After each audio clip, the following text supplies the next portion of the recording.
The story of organized crime in America is often told through flamboyant characters, flashy headlines, and dramatic heists, but beneath the surface lies a quieter, more calculated power, one that shaped the underworld for decades without drawing attention to itself. Among these shadowy figures, Tommy Gagliano, known as the Quiet King of New Orleans, stood out not for violent theatrics or public notoriety, but for his methodical approach to leadership, his strategic mind, and his ability to maintain influence with precision and discretion. His life offers a rare glimpse into how the Mafia operated in mid-20th century America, particularly in New Orleans, a city already rich with cultural vibrancy, trade opportunities, and political intrigue. Born in the early 1900s in Sicily, Gagliano immigrated to the United States as a young man, joining a wave of Italian immigrants seeking opportunity in a new land. The transition was never easy. The bustling neighborhoods of New York,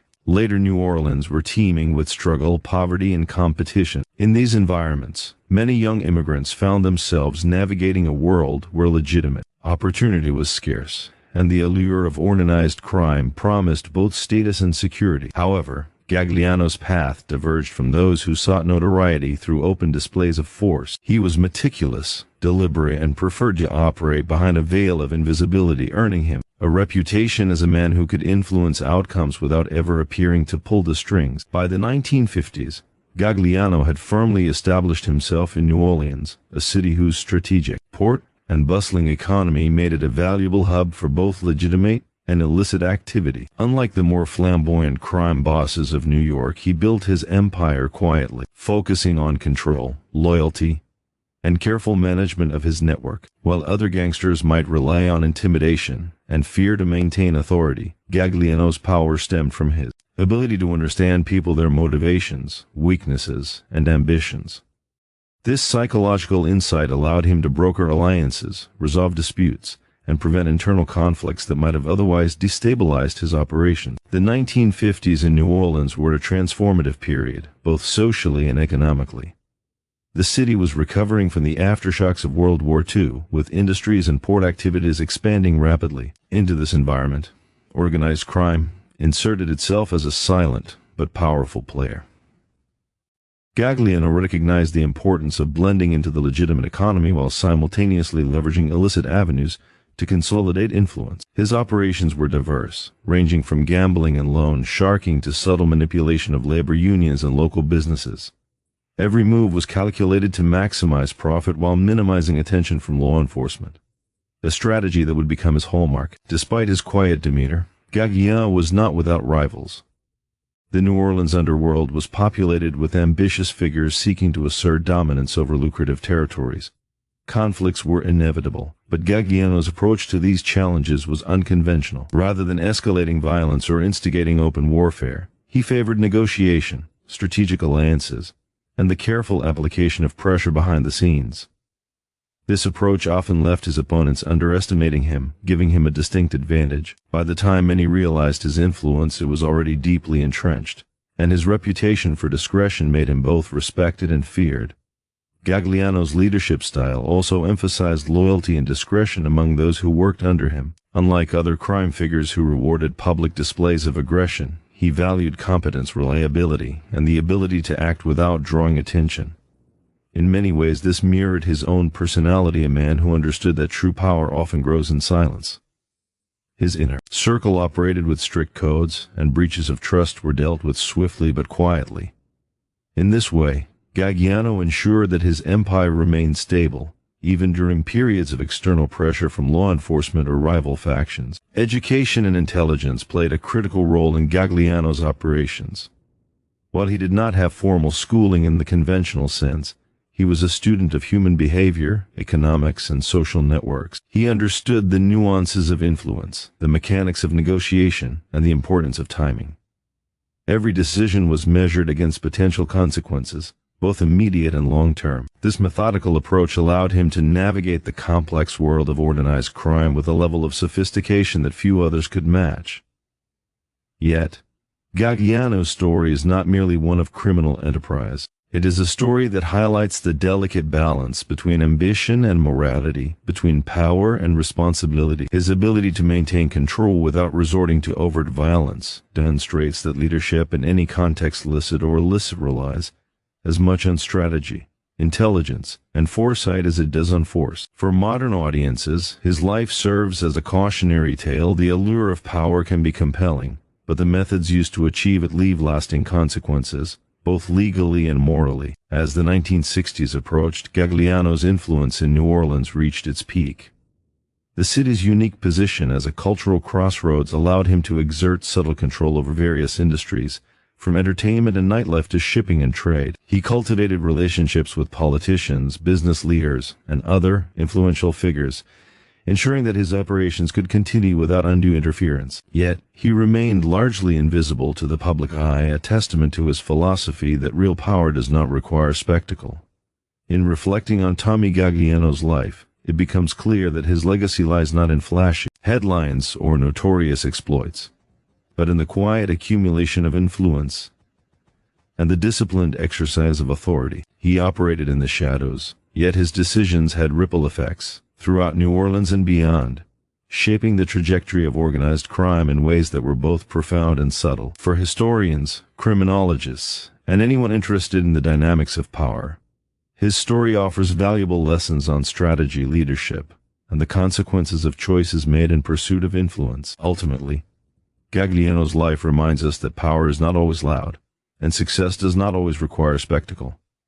True influence often grows in silence, guided by patience, intelligence, and a careful understanding of human behavior. While his methods were criminal, the principles underlying his approach, strategic thinking, leadership, and discretion, can serve as instructive lessons in any field. His story also underscores the importance of ethical choices, the costs of operating outside the law, and the value of understanding history to prevent repeating its darker chapters. As the sun set over the Mississippi and the streets of New Orleans carried the echoes of jazz and commerce, Tommy Gagliano's quiet reign continued a subtle, invisible force that shaped the city's underworld without ever seeking fame. His story begins here, but its lessons extend far beyond the 1950s, offering insights into human ambition, the complexities of power, and the enduring consequences of the paths we choose to follow. The rise of Tommy Gagliano in the New Orleans underworld was not sudden, nor was it marked by dramatic violence or public notoriety.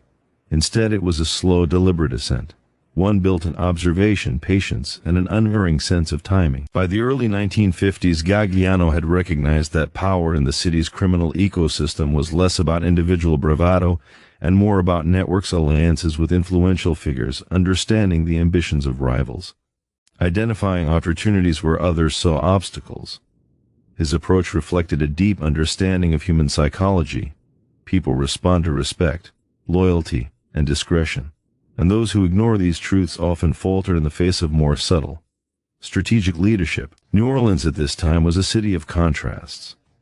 Its streets pulsed with the rhythms of jazz, commerce, and tourism, yet beneath this vibrant exterior lay a complex web of organized crime, corrupt politics, and shadow economies. Ports and warehouses offered opportunities for smuggling, while gambling and nightlife provided a steady flow of revenue for those willing to navigate the gray areas between legality and criminality.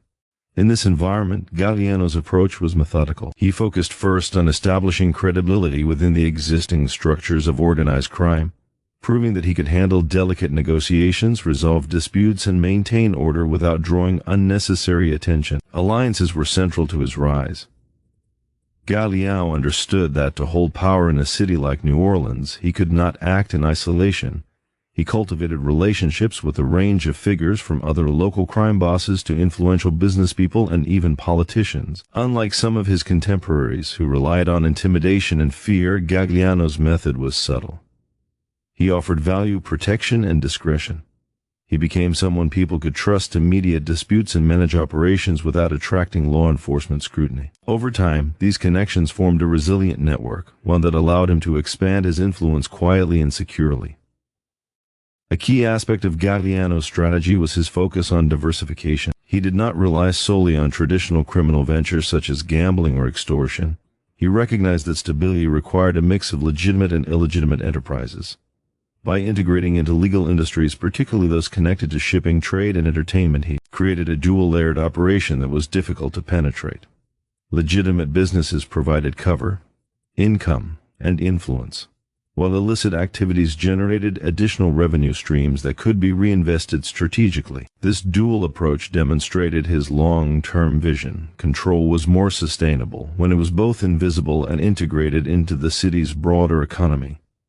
Despite his quiet approach, Gagliano faced challenges from rival factions. New Orleans, like many urban centers in mid-20th century America, was home to ambitious figures who saw the city as a prize. Territorial disputes and competition for control of lucrative operations were constant pressures. What set Gagliano apart was his method of handling these conflicts. Rather than resorting to immediate violence, he assessed the motivations of his opponents and the potential consequences of any confrontation. He leveraged alliances, utilized negotiation, and sometimes applied pressure through economic or social means rather than physical force. This strategic patience allowed him to neutralize threats without drawing attention or destabilizing his operation. Loyalty within Gagliano's circle was another cornerstone of his leadership. Those who worked under him were expected to act with discretion, competence, and reliability. Mistakes were tolerated when they were honest, but breaches of trust were addressed swiftly and quietly. By cultivating an environment where loyalty and skill were rewarded, he ensured that his inner network remained cohesive, efficient, and resilient to external pressures. Unlike other crime figures who relied on fear and intimidation, Gagliano's leadership fostered respect, which in turn strengthened his influence and control. During this period, Gagliano also demonstrated an exceptional ability to read the broader social and political environment. He recognized that law enforcement attention was inevitable, but he also understood that careful planning could mitigate. By maintaining relationships with individuals in political and legal circles, he ensured that his operations were often shielded from scrutiny. More importantly, he avoided unnecessary provocations that could attract investigations or media attention. This balance between operational expansion and risk management was a defining feature of his rise and contributed significantly to his long-term stability. The 1950s were also a time when Gagliano's reputation for discretion became a defining asset. Unlike other figures in the national organized crime landscape, whose names appeared frequently in newspapers, Gagliano remained largely invisible to the public eye. His quiet, measured approach allowed him to expand influence without inviting the consequences that often accompany notoriety. In a city where visible power could provoke rivals and law enforcement alike, invisibility was a strategic advantage, a shield that allowed him to maneuver freely, while others reacted to events in crisis. A critical element in his rise was also his understanding of human nature and ambition. Gagliano knew that people respond to recognition, opportunity, and a sense of belonging. He cultivated loyalty by giving capable individuals a stake in his operations, allowing them to grow and benefit while remaining accountable. This approach created a network of competent, invested collaborators who were committed not just to the organization, but to the principles of discretion and strategic growth that Gagliano embodied. In this way, his empire expanded organically, driven by the combined efforts of trusted individuals rather than reliance on coercion or fear. By the late 1950s, Gagliano had firmly secured his position as the central figure in New Orleans' organized crime network. His quiet authority contrasted sharply with the more overt displays of power seen in other cities, demonstrating that influence could be exercised effectively without public spectacle. He had established a legacy of strategic leadership, careful alliance building, and diversified operations that would shape the city's underworld for decades to come. The methods he employed, while criminal in nature, offer lessons in strategy, foresight, and the careful application of influence principles that are valuable in understanding leadership in any context. In reflecting on this period, it becomes clear that Gagliano's rise was not merely about acquiring wealth or territory. It was about mastering the dynamics of human behavior, understanding the economic and social environment, and exercising power with precision and discretion. His approach highlights the importance of strategy over brute force, intelligence over impulsiveness, and patience over immediate gratification. While his methods existed outside the law, they provide an instructive case study in leadership, decision-making, and the consequences of ambition pursued without regard for ethics or legality. As the 1960s approached, Gagliano's foundation in New Orleans allowed him to operate with unprecedented stability. He had built a network that could withstand external pressures, maintained loyalty among key collaborators, and navigated the complex social, economic, and political landscape with skill. His ascent was not marked by headlines or sensationalized events, but by the steady accumulation of influence, the careful orchestration of relationships, and the disciplined management of risks. In every sense, Tommy Gagliano's rise in the New Orleans Mafia serves as a testament to the power of quiet strategy, meticulous planning, and unwavering focus. Even today, his story offers valuable lessons. True influence is often invisible. Leadership relies on foresight and discretion, and the consequences of operating outside the law are unavoidable, no matter how carefully one plans. Gagliano's rise reminds us that ambition, strategy, and understanding human behavior are powerful forces, but they are most effective when guided by ethical principles, awareness of consequences, and respect for the broader society in which one operates. As the 1960s dawned, Tommy Gagliano's influence in New Orleans had matured into a sophisticated network of power, woven through both legitimate enterprises and the clandestine operations of organized crime. Unlike the sensationalized portrayals of mobsters in newspapers or film, Gagliano's strength was invisible to the casual observer. He had learned long before that public attention invited vulnerability, and that the most enduring authority was built in quiet corridors, behind closed doors, and through careful cultivation of alliances. The consolidation of his power during this decade provides a compelling lesson in strategy, foresight, and the subtle exercise of influence, illustrating how a man of measured actions could dominate without ever resorting to overt violence. Central to Gagliano's consolidation was his understanding of relationships not just within his immediate circle, but throughout the broader landscape of New Orleans' social, political, and economic fabric. He maintained a network that included business leaders, union officials, politicians, and law enforcement contacts. Each relationship was carefully nurtured, providing him with information, protection, and leverage. These connections allowed him to anticipate challenges, mitigate threats, and maneuver strategically in a city where public and private interests were often entangled. Unlike many of his contemporaries, Gagliano viewed relationships as assets, not merely transactional tools, which gave him an advantage in negotiations and conflict resolution. During this time, the New Orleans economy was evolving, with growth in shipping, tourism, and nightlife creating new opportunities and challenges. Gagliano seized these opportunities with precision. His operations extended into legitimate industries such as shipping and entertainment, providing both cover for illicit activity and a steady flow of revenue. At the same time, he continued to benefit from traditional organized crime ventures, including gambling and loan sharking, but always with a focus on discretion. By diversifying his operations and maintaining a balance between legal and illegal activities, Gagliano created a stable foundation that could withstand shifts in market conditions, law enforcement pressure, or rival encroachments. Rivalry was an ever-present factor in Gagliano's world. Ambitious figures sought control over lucrative territories and often underestimated the subtlety of his methods. While others relied on intimidation or public displays of force, Gagliano employed careful calculation. He assessed the ambitions and motivations of potential adversaries, identified leverage points, and applied pressure strategically. Sometimes this meant negotiating behind the scenes. Other times, it involved creating mutually beneficial arrangements that allowed rivals to gain something without threatening his authority. By approaching conflicts with patience and intellect, rather than brute force, Gagliano minimized risk while ensuring that his dominance remained unchallenged. An essential component of his consolidation strategy was loyalty management. Gagliano demanded discretion, competence, and reliability from those in his inner circle. Those who demonstrated skill and trustworthiness were rewarded, while breaches of confidence were addressed swiftly and quietly. This system created a culture of accountability and cohesion that allowed his network to operate efficiently. By fostering respect rather than fear, Gagliano maintained a level of operational stability that many other crime figures lacked. His influence was as much psychological as it was structural, demonstrating that the foundations of power are often built on trust, intelligence, and subtle control.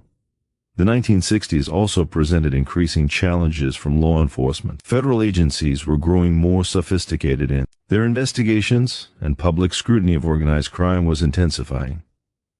Gagliano responded not with confrontation but with strategy. He understood the importance of plausible deniability and maintained layers of separation between himself and direct criminal activities. Associates were carefully selected for loyalty and discretion, and operations were structured to minimize exposure.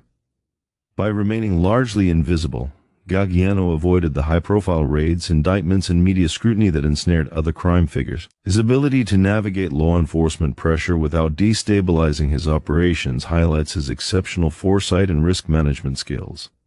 Another factor in his consolidation of power was his emphasis on intelligence and situational awareness. Gagliano kept abreast of economic trends, political shifts, and social movements in New Orleans, using this knowledge to adapt his operations. Whether it was understanding changes in union dynamics, shifts in political leadership, or the movement of rival factions, he anticipated challenges and positioned his network to respond effectively. This proactive approach contrasted sharply with reactive tactics often employed by other figures, allowing him to maintain control over an environment that was constantly evolving. By mid-decade, Gagliano's influence was deeply entrenched, yet it remained largely invisible to the public eye.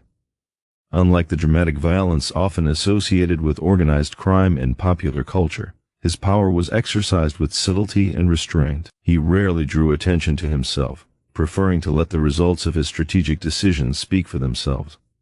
This quiet authority became a hallmark of his leadership and contributed to the long-term stability of his operations. Those who encountered Gagliano understood that his strength was not measured by outward displays of aggression but by the effectiveness, consistency, and reach of his influence. Even as his power consolidated, Gagliano remained attentive to the moral and social consequences of his choices. While his activities were illegal, he understood that reckless action could destroy his network and imperil those around him. Decisions were always weighed carefully, considering both immediate benefits and long-term repercussions. This deliberate approach highlights an important principle, that sustainable influence is grounded in foresight, ethical consideration, and the disciplined management of risk, even when operating outside legal frameworks. The consolidation of his empire also allowed Gagliano to exercise a form of social influence in New Orleans. Through subtle manipulation of economic and political channels, he could shape outcomes in ways that extended beyond criminal activity. This influence, while not always visible, demonstrated his ability to operate within complex systems and leverage relationships to achieve strategic objectives. It also reinforced the educational value of his story. The mechanics of influence, negotiation, and leadership are universal principles, applicable in many contexts, and can be studied without glorifying illegal activity. Ultimately, the 1960s represent the period during which Tommy Gagliano's quiet dominance in New Orleans became firmly established. His consolidation of power relied on intelligence, patience, relationship building, diversification, and strategic foresight. He demonstrated that authority could be maintained without violence, that loyalty could be cultivated without coercion, and that influence could be exercised with subtlety rather than spectacle. His story during this decade serves as both a historical account of organized crime and an instructive lesson in strategy, leadership, and the long-term consequences of ambition. As the decade progressed, Gagliano's operations were resilient enough to endure external pressures while flexible enough to adapt to changes in the social, political, and economic landscape. His ability to combine discretion, intelligence, and strategic planning ensured that his influence in New Orleans would endure, even as other crime figures faced upheaval or downfall. The lessons of this period are clear. True power is built on understanding, patience, and foresight, and the most enduring influence is often exercised quietly,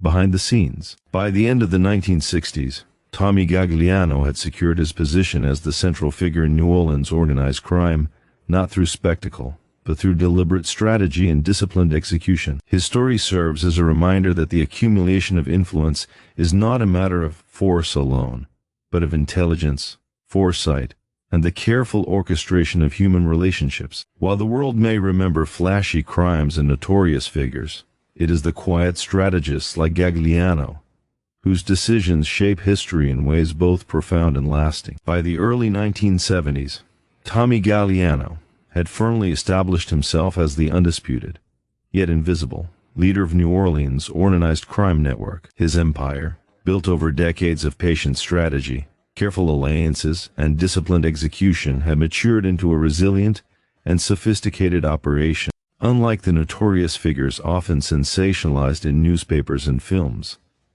Gagliano's power was subtle, exercised with precision, and largely invisible to the general public. He understood that the true strength of leadership lay not in public displays of dominance, but in the quiet orchestration of influence, the careful cultivation of loyalty, and the ability to anticipate challenges before they arose. During this period, Gagliano's network extended across multiple sectors, both legal and illicit.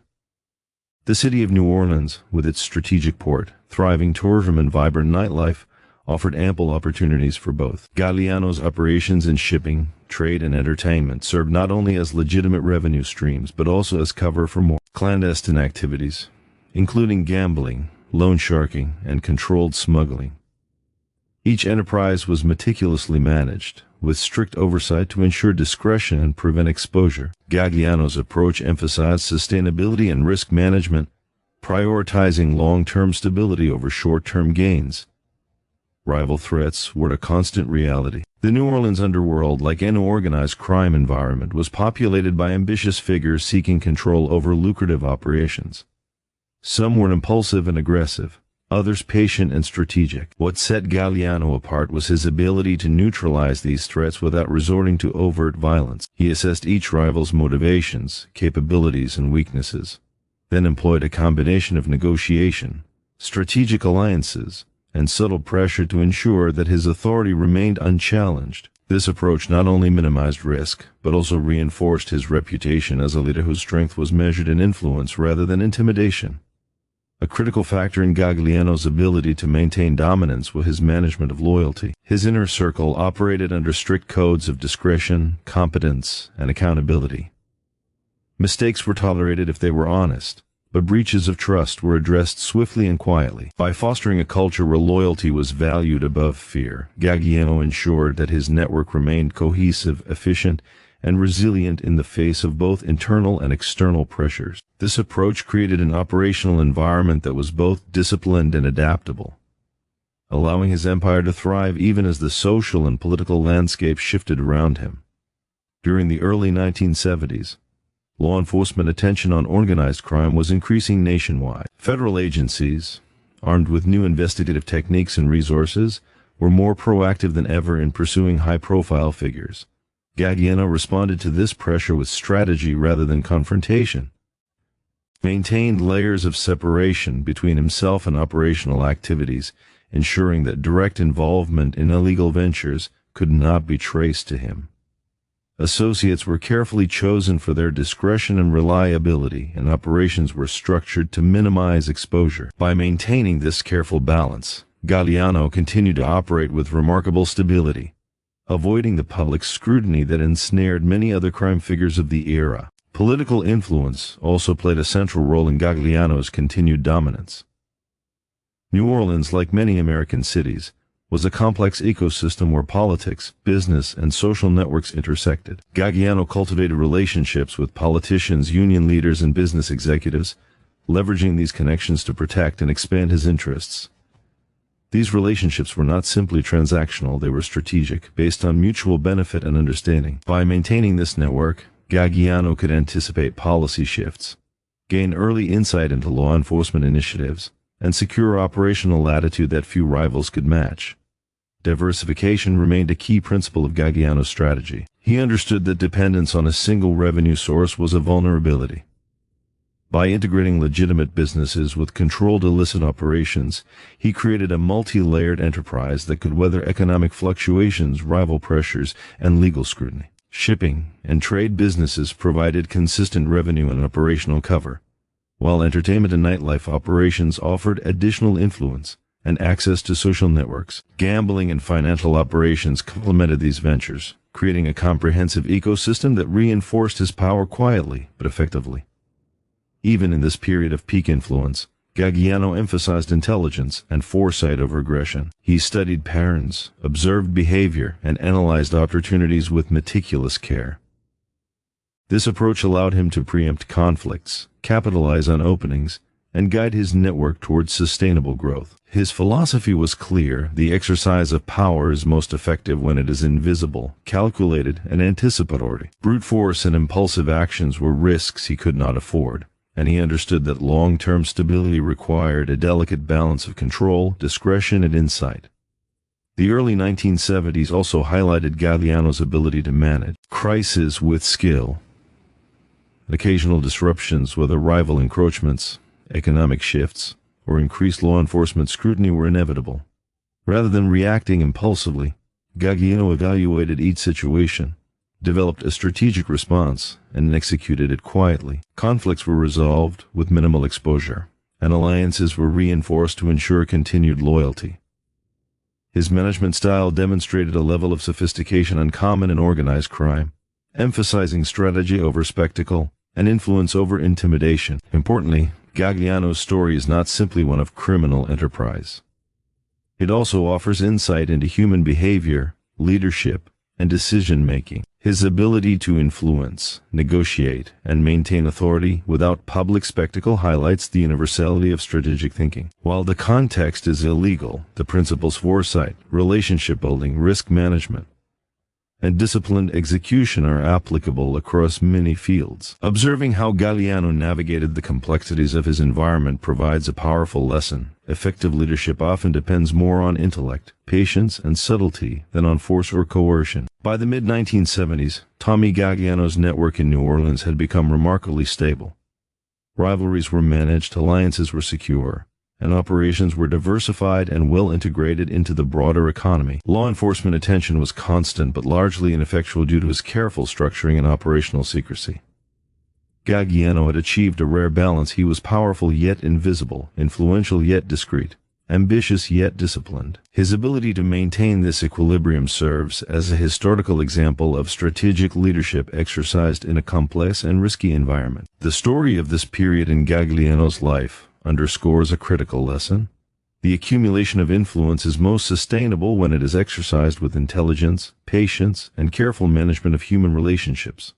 True authority does not require spectacle, and lasting power is built through foresight, strategy, and ethical consideration even when operating outside legal boundaries. For modern audiences, his life illustrates the consequences of ambition pursued without regard for law or morality, while also offering lessons in strategy, planning, and the subtle exercise of influence. As the 1970s progressed, Gagliano's quiet reign continued to shape the New Orleans underworld, demonstrating that power does not always announce itself with headlines or violence. Instead, it is often the product of meticulous planning, careful observation, and the disciplined orchestration of people and resources. His ability to balance risk, loyalty, and opportunity created a model of leadership that, while grounded in criminal enterprise, offers enduring insights into the mechanics of influence, authority, and human behavior. In the end, Tommy Gagliano's peak influence in the early 1970s reflects a rare combination of strategic foresight,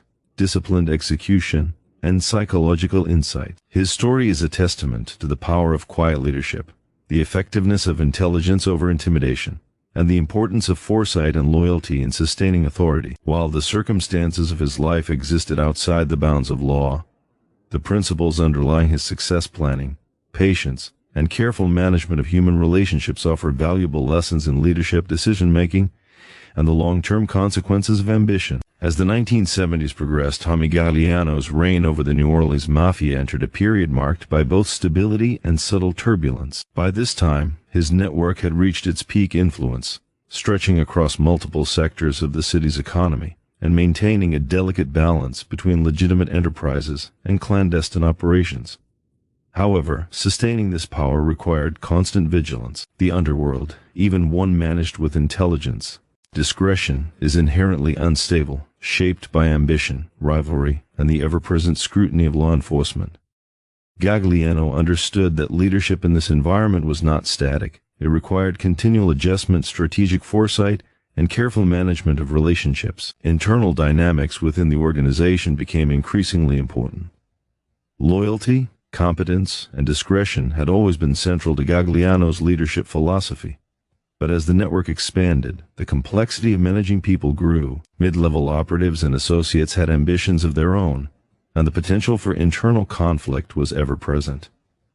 Gagliano addressed these challenges through strategic delegation and oversight. He ensured that responsibilities were clearly defined and that each trusted associate had both incentive and accountability. By creating an organizational structure that rewarded competence and disciplined behavior, he minimized internal discord while fostering a sense of purpose among his collaborators. Rival factions, both within New Orleans and from other cities, continued to pose challenges. Ambitious figures sought to expand into his territories or exploit weaknesses in his network.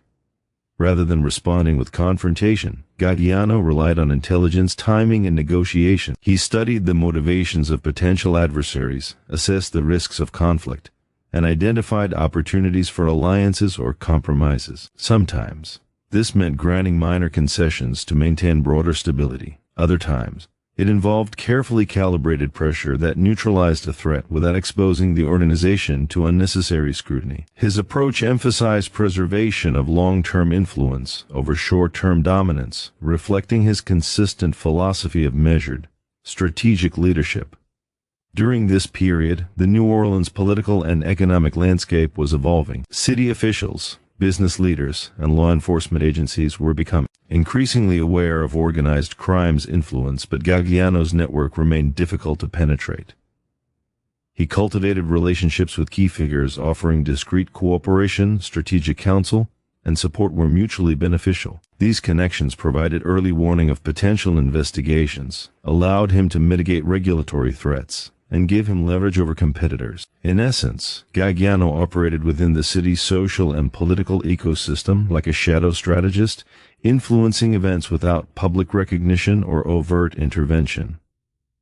Economic diversification remained a hallmark of his strategy. Shipping, trade, nightlife, and entertainment provided legitimate revenue streams, while gambling and financial operations continued to supplement income and reinforce influence. By maintaining this dual structure, Gagliano ensured that no single disruption, whether economic fluctuation, law enforcement pressure, or rival encroachment, could destabilize his empire. This foresight demonstrated a remarkable understanding of risk management and operational resilience, principles that extend beyond organized crime and are relevant to leadership and strategy in any field. The human element was always central to Gagliano's approach. He understood that influence was ultimately about people, their ambitions, fears, and loyalties. He cultivated trust by demonstrating fairness, consistency, and strategic insight. Associates who showed competence and reliability were rewarded with responsibility and opportunity, while those who acted recklessly or betrayed trust were quietly removed or disciplined. This approach minimized disruption, reinforced loyalty, and created a culture in which members of the network were motivated to act in alignment with the broader organization's goals. Despite these strengths, challenges were unavoidable. Law enforcement pressure was intensifying across the United States, with federal and local agencies adopting more sophisticated investigative techniques, including surveillance, wiretaps, and financial tracking. While Gagliano had successfully maintained operational invisibility for decades, the growing scrutiny required constant adaptation. He responded by refining the structure of his operations, ensuring layers of separation between himself and direct criminal activity. Associates were carefully chosen, and responsibilities were delegated in a manner that minimized exposure. His ability to anticipate threats and adjust operations accordingly was a defining feature of his leadership and contributed to the enduring stability of his network. The 1970s also brought cultural and social shifts that impacted Gagliano's operation. Changes in the economy, shifts in public sentiment, and evolving law enforcement priorities created new challenges. The rise of organized crime investigations at the federal level meant that even minor missteps could attract attention. Gagliano's response was always calculated. He recognized that public spectacle and confrontation were liabilities, and instead focused on strategic adjustments behind the scenes. By maintaining flexibility and remaining observant, he ensured that his influence remained secure, even in the face of changing circumstances. Gagliano's leadership style during this period exemplified the power of restraint and intellect. Whereas other crime figures might have relied on displays of force or public intimidation, he focused on anticipation, negotiation, and influence. Every decision was measured against potential outcomes, both immediate and long-term. This methodical approach allowed him to manage risk, maintain cohesion, and secure loyalty within his organization. It also highlights a broader lesson. Effective leadership is less about exerting force and more about understanding context, people, and consequences. As the decade progressed, Gagliano's network faced occasional external shocks, rival encroachments, legal investigations, and ambitions of younger associates, but his disciplined approach ensured continuity. He addressed challenges quietly, always with the goal of preserving long-term stability and influence. His ability to balance authority, loyalty, and discretion allowed him to maintain dominance in a complex and high-risk environment, demonstrating that power can be exercised effectively without spectacle or overt aggression. One of the most important lessons from this period of Gagliano's life is the enduring value of foresight. Leadership, particularly in complex systems, requires an ability to anticipate changes, assess risks, and adapt strategies accordingly. Gagliano's success was not accidental. It was the result of decades of careful observation, disciplined decision-making, and the strategic management of both people and operations. While his context was illegal, the principles underlying his approach, patience, intelligence, foresight, and ethical consideration, remain universally relevant. By the late 1970s, Tommy Gagliano had solidified a legacy defined by stability, resilience, and strategic mastery.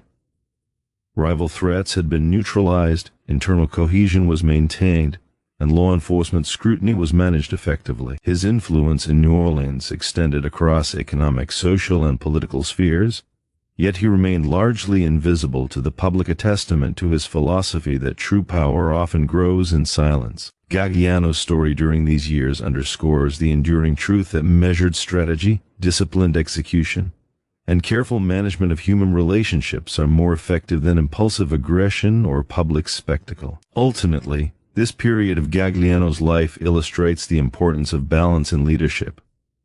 Ambition must be tempered with discretion, influence must be exercised with foresight, and authority must be maintained through both strategic planning and the cultivation of trust. His ability to navigate challenges, manage internal dynamics, and sustain a complex network of operations provides an instructive lesson for leaders in any field. It reminds us that true power is often subtle, enduring, and grounded in intelligence rather than force. As Tommy Gagliano's later years approached, the foundations he had built ensured that his influence would persist, even in the face of social, political, and legal pressures. The story of these years is a testament to the effectiveness of careful planning, disciplined leadership, and strategic foresight. It is also a reminder that ambition, if guided by intelligence and restraint, can produce lasting impact, but always carries consequences that must be understood and managed responsibly. As the 1970s moved toward their final years, Tommy Gagliano began to confront one of the most challenging aspects of leadership: the question of succession and the long-term sustainability of the network he had carefully built. Unlike the violent or impulsive figures often depicted in popular culture, Gagliano had always operated with foresight, recognizing that power, no matter how firmly established, is inherently fragile if not thoughtfully transferred. He understood that the legacy of influence depended not only on what was accomplished during his tenure but also on the people chosen to carry the organization forward. Succession planning was a delicate task in the world of organized crime. Ambitious subordinates, while competent and loyal, often harbored their own aspirations for power.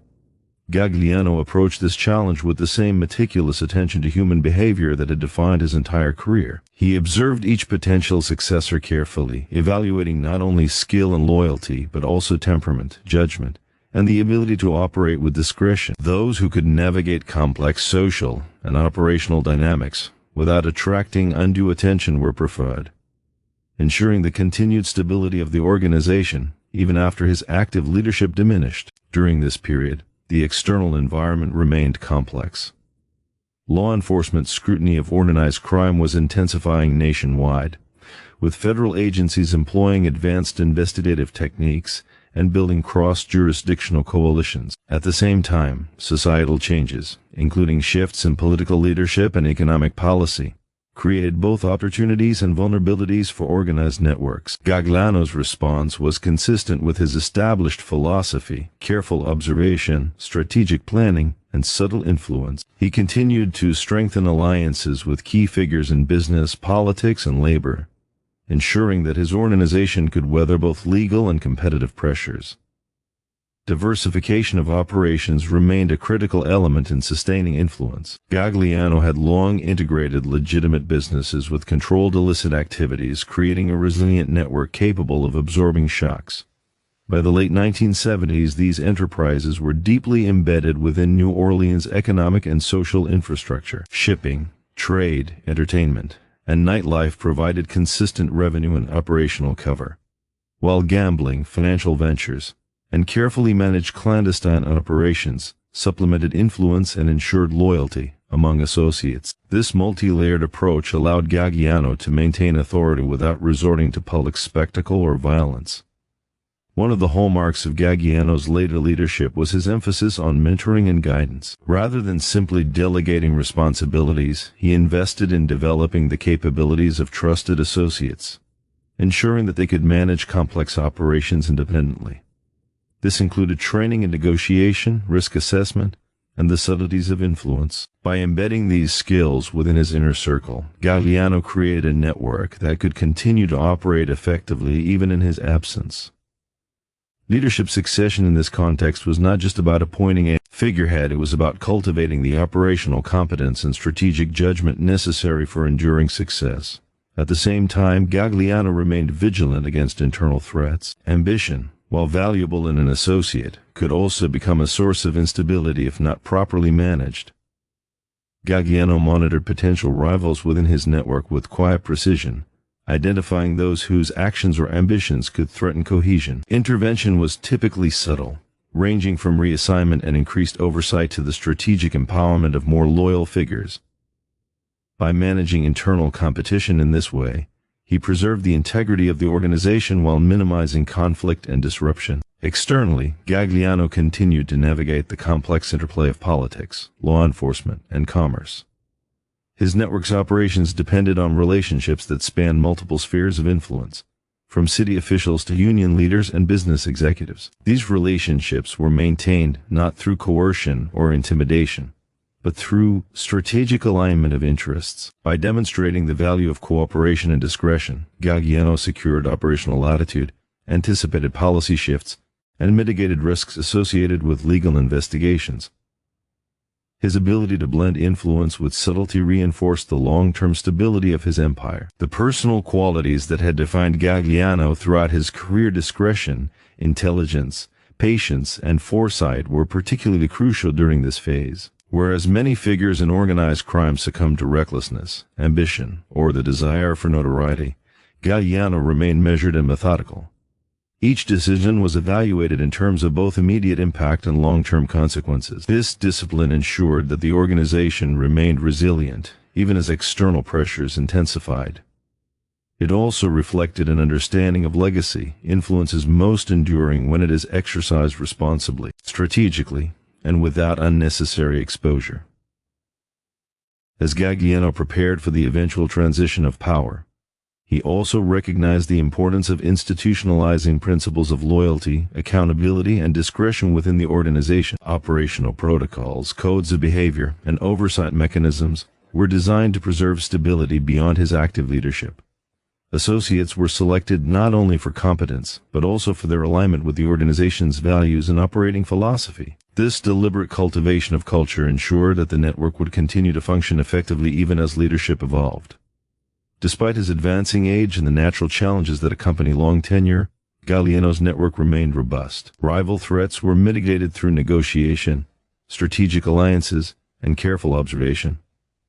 Law enforcement scrutiny, while persistent, had minimal impact due to the organization's disciplined structure and operational invisibility. Economic ventures continued to provide stability and cover, and the loyalty of key associates remained strong. In essence, Gagliano had achieved what few leaders in any context managed to accomplish: the creation of a resilient, self-sustaining system of influence capable of surviving beyond its founder. Reflecting on this period in Gagliano's life, several lessons emerged that extend beyond the world of organized crime.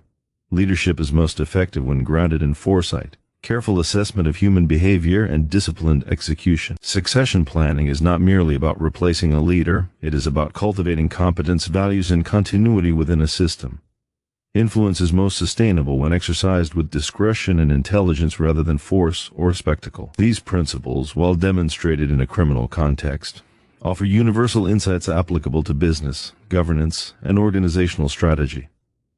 By the end of the 1970s, Tommy Gagliano had successfully navigated the challenges of long-term leadership. He had maintained authority, ensured operational stability, managed internal and external threats, and prepared the organization for a smooth transition of power. His methods: quiet influence, strategic foresight, loyalty management, and risk mitigation serve as a powerful example of the effectiveness of intelligence, patience, and disciplined leadership. While his life existed outside the bounds of legality, the principles underlying his success remain instructive. True power is exercised with strategy, foresight, and careful management of both people and circumstances. In the final analysis, Gagliano's later years represent a culmination of a life defined by methodical planning, disciplined execution, and subtle influence. His legacy was not built on sensationalized acts of violence or public spectacle, but on resilience, strategy, and the careful orchestration of complex human and operational networks. For modern audiences, his story offers lessons in leadership, decision-making, and the long-term consequences of choices. It also reminds us that ambition, if guided by intelligence and foresight, can create enduring influence, but always carries responsibility and ethical considerations that cannot be ignored. As Tommy Gagliano entered the later years of his life in the early 1980s, the challenges he faced shifted from expansion and consolidation to the management of legacy, reflection, and the subtle realities of aging in a position of power. Unlike younger, more impulsive figures who often faltered under pressure or sought glory, Gagliano had always relied on foresight, patience, and discretion. Now, the true test of his leadership was not about gaining influence but preserving it, mentoring successors, and ensuring the stability of the network he had spent decades building. These years would reveal both the enduring strengths of his methods and the inherent vulnerabilities of long-term leadership in any complex system. By this time, Gagliano's operations were deeply integrated into the fabric of New Orleans. The city itself had changed, with economic, social, and political transformations influencing the environment in which he operated. His network, carefully diversified across legitimate industries and controlled illicit activities, continued to thrive. Shipping, trade, entertainment, and nightlife remained central pillars, while gambling and financial ventures provided supplemental influence. This combination allowed Gagliano to maintain authority without attracting public scrutiny, demonstrating the enduring value of strategic invisibility. Yet, even in a stable environment, the pressures of aging leadership demanded constant vigilance and adaptability. One of the primary concerns in these years was the health of the organization itself. Human dynamics, always complex, became more pronounced as younger associates sought opportunities for advancement. Ambition, if unchecked, could destabilize the network. Gagliano approached this challenge through mentoring, guidance, and strategic empowerment. Potential successors were observed closely, trained in the principles of discretion, loyalty, and operational competence, and gradually given responsibility for managing critical aspects of the organization. This approach ensured continuity and minimized the risk of internal conflict, allowing the network to function efficiently even as Gagliano's direct involvement naturally decreased. External threats remained an ever-present reality. Federal investigations into organized crime had grown more sophisticated, with cross-jurisdictional coordination and advanced surveillance techniques. While Gagliano had long maintained operational invisibility, the increasing pressure required renewed attention to risk management. He refined operational structures, reinforced layers of separation between himself and direct activity, and relied on trusted associates to execute complex tasks without exposure. His ability to anticipate law enforcement strategies and adapt accordingly reinforced the resilience of his organization, highlighting his enduring commitment to strategic planning and foresight. During these later years, Gagliano also reflected on the broader consequences of his life and choices. The decades-long pursuit of power, influence, and stability had been marked by intelligence, patience, and discipline, yet it existed outside the bounds of law. He witnessed the inevitable costs of such a life, associates who had faced imprisonment, the constant shadow of scrutiny, and the moral complexities of navigating a world defined by both loyalty and transgression. These reflections underscored an important lesson. The exercise of influence, while powerful, carries responsibility, ethical considerations, and consequences that extend beyond immediate success. Political and social landscapes continued to evolve, and Gagliano adapted accordingly. His relationships with city officials, union leaders, and business figures remained critical, not as tools of coercion, but as strategic alignments of interest. These alliances provided early warnings of regulatory shifts, allowed for negotiation behind the scenes, and helped protect the organization from unnecessary exposure. But maintaining these connections, Gagliano ensured that his influence remained effective, demonstrating that leadership is as much about foresight and relationship management as it is about operational control. In addition to strategic and operational concerns, Gagliano also contended with the personal realities of aging. The physical and mental demands of decades in a high-stakes environment required adjustments to his daily involvement. He relied increasingly on trusted associates to execute tasks, while maintaining oversight through careful observation and counsel. This delegation reflected both prudence and humility, acknowledging that no individual, regardless of intelligence or skill, can sustain absolute control indefinitely. Leadership, Gagliano understood, is as much about empowering others as it is about exerting authority directly. Mentorship became a defining feature of his final years. Gagliano invested in developing the judgment, discretion, and operational skills of those who would carry the organization forward. Unlike a leader focused solely on short-term gains, he emphasized the cultivation of values, strategic thinking, and a commitment to maintaining stability. Associates were encouraged to understand both the immediate and long-term consequences of their actions, to act with discretion, and to prioritize the cohesion of the network over personal ambition. This approach not only preserved operational stability but also reinforced the enduring culture of the organization, one built on loyalty, intelligence, and foresight. Despite the relative quiet of these years, challenges continued to arise. Rival factions, ambitious individuals, and law enforcement pressures required careful monitoring and intervention. Gagliano's response was consistent with decades of practice. Subtle, strategic, and calculated. Conflicts were resolved through negotiation, minor concessions, or the strengthening of alliances rather than overt displays of force. The network's resilience during this period is a testament to the foresight and discipline with which it was built, demonstrating that enduring influence is rarely the product of aggression or spectacle, but of thoughtful planning and consistent execution. The personal legacy of Gagliano's leadership extends beyond operational success. He demonstrated the power of strategic thinking, patience, and disciplined execution in a context where impulsive decisions often led to downfall. His life offers lessons in the management of human behavior, risk assessment, and the subtle orchestration of influence. While the context of organized crime exists outside legal and ethical norms, the underlying principles foresight, discretion, mentorship, and loyalty management provide universal insights into leadership and decision-making in any complex system. By the mid-1980s, Gagliano had transitioned to a role focused largely on oversight, mentorship, and reflection. He observed the network he had built, ensured continuity through capable successors, and maintained relationships that safeguarded operational stability. His influence remained significant, yet largely invisible to the public eye, reflecting a lifelong commitment to strategic discretion. This period underscores an important principle. The effectiveness of leadership is measured not by immediate recognition or spectacle, but by the durability of systems, relationships, and influence over time. As Tommy Gagliano's life drew toward its conclusion, the lessons of his later years became clear. True influence is exercised quietly, strategically, and with an understanding of human behavior. Stability in leadership is achieved through foresight, mentorship, and careful management of relationships and risks.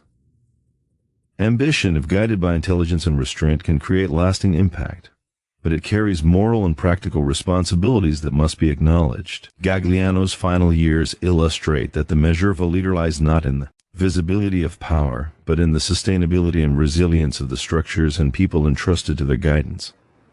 Ultimately, these later years reveal a man whose life was defined by strategy, patience, and disciplined execution. Tommy Gagliano's story is a cautionary tale about the consequences of pursuing influence outside the bounds of law, but it is also an instructive narrative about leadership, foresight, and human behavior. For modern audiences, his experiences provide valuable lessons in the management of complex systems, the cultivation of loyalty and competence, and the enduring importance of discretion and strategic thinking. Even in the quiet of his final years, Gagliano's presence shaped the New Orleans underworld, leaving a legacy of stability, influence, and insight. His story serves as both historical record and educational narrative, reminding us that the most enduring power is often exercised not through force or spectacle, but through intelligence, foresight, and careful orchestration of people, relationships, and operations. The lessons of his life resonate beyond crime, offering guidance on leadership, decision-making, and the long-term consequences of ambition. As Tommy Gagliano approached the final stage of his life in the late 1980s,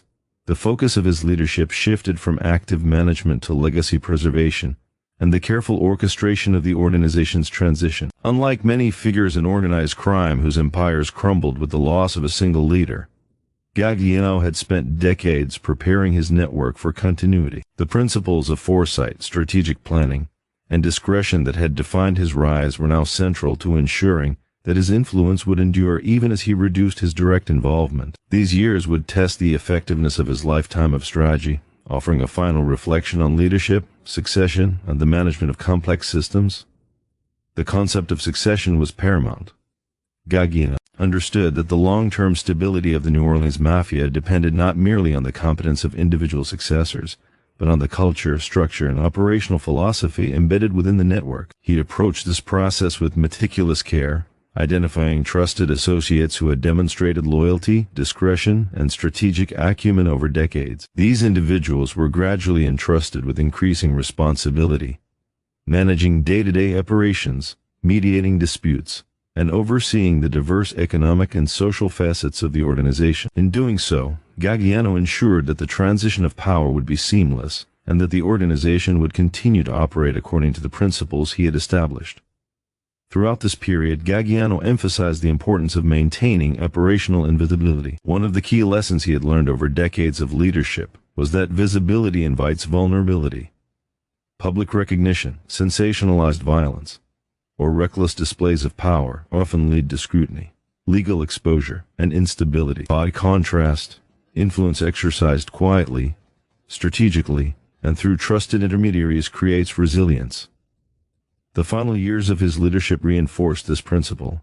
Authority could be maintained without spectacle, and stability could be ensured without coercion. His network continued to function efficiently, protected from both rival encroachment and law enforcement disruption, a testament to the enduring value of discretion and planning.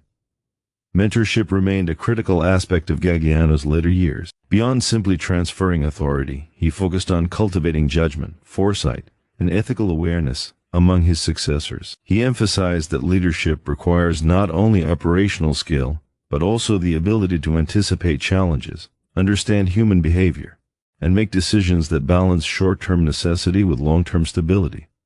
By instilling these qualities in his inner circle, Gagliano ensured that the organization would remain resilient, and that the lessons of decades of experience would continue to guide decision-making long after his active involvement ended. During this period, external pressures were still present but increasingly manageable due to the robust structures he had established. Law enforcement continued to monitor organized crime, but the operational layers, delegated authority, and careful separation of responsibilities ensured that direct exposure was minimized. Political relationships and business alliances, cultivated over decades, provided additional stability. Gagliano's network had evolved into a system capable of self-regulation, capable of adapting to new challenges, while remaining consistent with the values and strategies he had instilled. This ability to build a self-sustaining system is a testament to the sophistication of his leadership approach.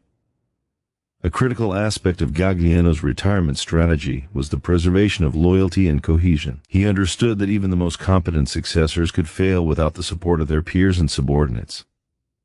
By maintaining clear lines of authority, reinforcing cultural norms, and carefully balancing incentives, he minimized the potential for internal conflict. The network's cohesion, nurtured over decades, became both a safeguard and a mechanism for continuity, ensuring that influence remained centralized and stable even as his direct involvement diminished. The transfer of authority was conducted with subtlety and precision. Unlike abrupt transitions that can destabilize organizations, Gagliano's approach was gradual. Responsibilities were delegated progressively, decisions were increasingly guided by successors under his oversight, and strategic advice was provided as needed. This process allowed the network to adapt to new leadership without disruption, preserving both operational effectiveness and the underlying philosophy of discretion, intelligence, and foresight. By the time Gagliano fully stepped back, the organization had not only survived, but was poised to continue thriving under the principles he had instilled. Reflecting on his lifetime of leadership, several key lessons emerge. First, the durability of influence relies on strategic foresight, careful risk management, and the cultivation of trust and loyalty. Second, leadership is most effective when it balances authority with discretion, recognizing that visibility often brings vulnerability. Third, succession planning is not merely about selecting capable individuals. It is about embedding values, operational knowledge, and strategic thinking into the structure of the organization itself. Finally, the management of complex human and operational networks requires patience, observation, and disciplined execution. Although Gagliano's life was framed within the context of organized crime, the principles underlying his leadership are instructive in broader contexts. His story demonstrates that enduring influence is rarely the product of impulsive action, intimidation, or spectacle. Rather, it is the result of consistent, disciplined strategy, careful cultivation of relationships, and unwavering commitment to foresight and operational integrity. These lessons are applicable not only to the management of organizations but also to personal and professional decision-making, illustrating the universal importance of planning, observation, and discretion. By the end of this phase of his life, Tommy Gagliano had achieved a remarkable equilibrium. His network was stable, his successors were capable and loyal, and the structures he had built ensured continuity. He had demonstrated that influence can be exercised quietly, yet effectively, that loyalty can be cultivated through respect rather than fear, and that the strategic management of people and operations can create systems capable of enduring beyond the tenure of any single individual. Culmination of his career is a testament to the power of intelligence, foresight, and disciplined leadership. Ultimately, Gagliano's retirement and transition of authority offer a broader educational lesson. True power is sustainable when it is exercised with strategy, foresight, and ethical awareness. While his life unfolded outside the boundaries of law, the principles of disciplined leadership, operational continuity, and mentorship are universally relevant. His story underscores that the measure of a leader lies not in immediate recognition or forceful displays of authority, but in the resilience, adaptability, and coherence of the systems and people entrusted to their guidance. Even in retirement, the legacy of Tommy Gagliano shaped the New Orleans underworld. His influence, though largely invisible, persisted through the capable execution of those he had mentored, the operational integrity of the network, and the strategic alliances that continue to protect and reinforce stability. His life serves as both a historical record and an instructive example of the enduring value of strategic foresight, disciplined execution, and the careful orchestration of complex human and operational networks. In the final analysis, Chapter 8 reflects the culmination of a lifetime defined by patience, intelligence, and disciplined leadership. Tommy Gagliano's retirement and transition strategy provide a model of how influence can be preserved, systems can be stabilized, and leadership lessons can be institutionalized for future generations. For modern audiences, his story offers insights into the universal principles of effective leadership, decision-making, and the long-term consequences of ambition, reminding us that the most enduring power is often quiet, calculated, and invisible. As the 1980s unfolded, the legacy of Tommy Gagliano's leadership in New Orleans became increasingly clear. Unlike many of his contemporaries whose influence dissolved with public exposure, legal action, or internal conflict, Gagliano had cultivated a network built on strategic foresight, disciplined execution, and careful management of human relationships. By this point, the organization he had developed was not only stable but also deeply integrated into the city's economic, social, and political structures. Understanding the broader historical impact of his leadership requires a close examination of the strategies, principles, and operational methods that allowed Gagliano to maintain control for decades. At the core of Gagliano's approach was the principle of strategic invisibility. From the earliest days of his rise, He understood that attention, whether from the public, rivals, or law enforcement, was a liability. Unlike figures who sought notoriety or relied on displays of force, Gagliano's influence was exercised quietly, through careful orchestration of relationships, strategic alliances, and operational control. This approach allowed him to consolidate power without provoking unnecessary conflict or scrutiny. Over time, it became clear that this style of leadership provided not only personal protection but also organizational stability, creating a network that could endure changes in personnel policy and social conditions. Diversification of operations was another cornerstone of Gagliano's enduring influence. He recognized early that reliance on a single revenue stream or activity created vulnerability. By integrating legitimate businesses such as shipping, trade, and entertainment with controlled illicit activities, he created a multi-layered organization capable of adapting to changes in the external environment. This diversification allowed for operational resilience, fluctuations in the economy, legal challenges, or rival actions did not destabilize the network. The strategic combination of legal and clandestine enterprises also served as a form of protection, providing plausible deniability and reducing exposure to law enforcement while sustaining revenue and influence. Human dynamics were central to Gagliano's strategies. He understood that authority is ultimately exercised through people, and that loyalty, competence, and discretion are the foundation of enduring influence. Associates were carefully selected, trained, and observed, ensuring that responsibilities were carried out reliably and with minimal risk. Loyalty was reinforced not through fear alone but through respect, opportunity, and the cultivation of a shared operational philosophy. By fostering a culture of accountability and competence, Gagliano ensured that his network could function effectively even in the absence of direct oversight, a principle that would prove essential during transitions of leadership. Rival management was handled with the same strategic subtlety. Ambitious competitors, both internal and external, were neutralized through negotiation, alliances, or carefully calibrated pressure rather than public confrontation. Gagliano assessed the motivations, capabilities, and ambitions of potential threats, intervening only when necessary, and always in a manner that preserved organizational stability. This approach minimized disruption while reinforcing his reputation as a leader whose authority was both respected and resilient. In many ways, Gagliano's handling of rivals illustrates a universal leadership lesson. The most effective control is often achieved through understanding, strategy, and subtle influence rather than overt aggression. The interaction with law enforcement and political structures was also a critical component of his enduring influence. By cultivating relationships with city officials, business leaders, and union representatives, Gagliano secured early warnings of regulatory changes, facilitated discreet negotiations, and gained leverage over potential threats. These relationships were mutually beneficial. They provided him with operational protection while offering others the advantages of cooperation and strategic alignment. In a broader historical sense, Gagliano's ability to operate within and influence complex systems demonstrates the importance of situational awareness, diplomacy, and long-term strategic thinking. Mentorship and succession planning further reinforced the stability of his network. Gagliano did not simply delegate authority, he invested in the development of judgment, discretion, and operational competence among his inner circle. Successors were gradually entrusted with decision-making authority, observed closely, and guided through complex situations. This careful cultivation of leadership ensured continuity and reduced the risk of internal conflict. By embedding organizational values and operational principles into the network, Gagliano created a self-sustaining system capable of functioning effectively beyond his active tenure, a rare achievement in any form of leadership. The historical impact of Gagliano's strategies extends beyond the specifics of organized crime.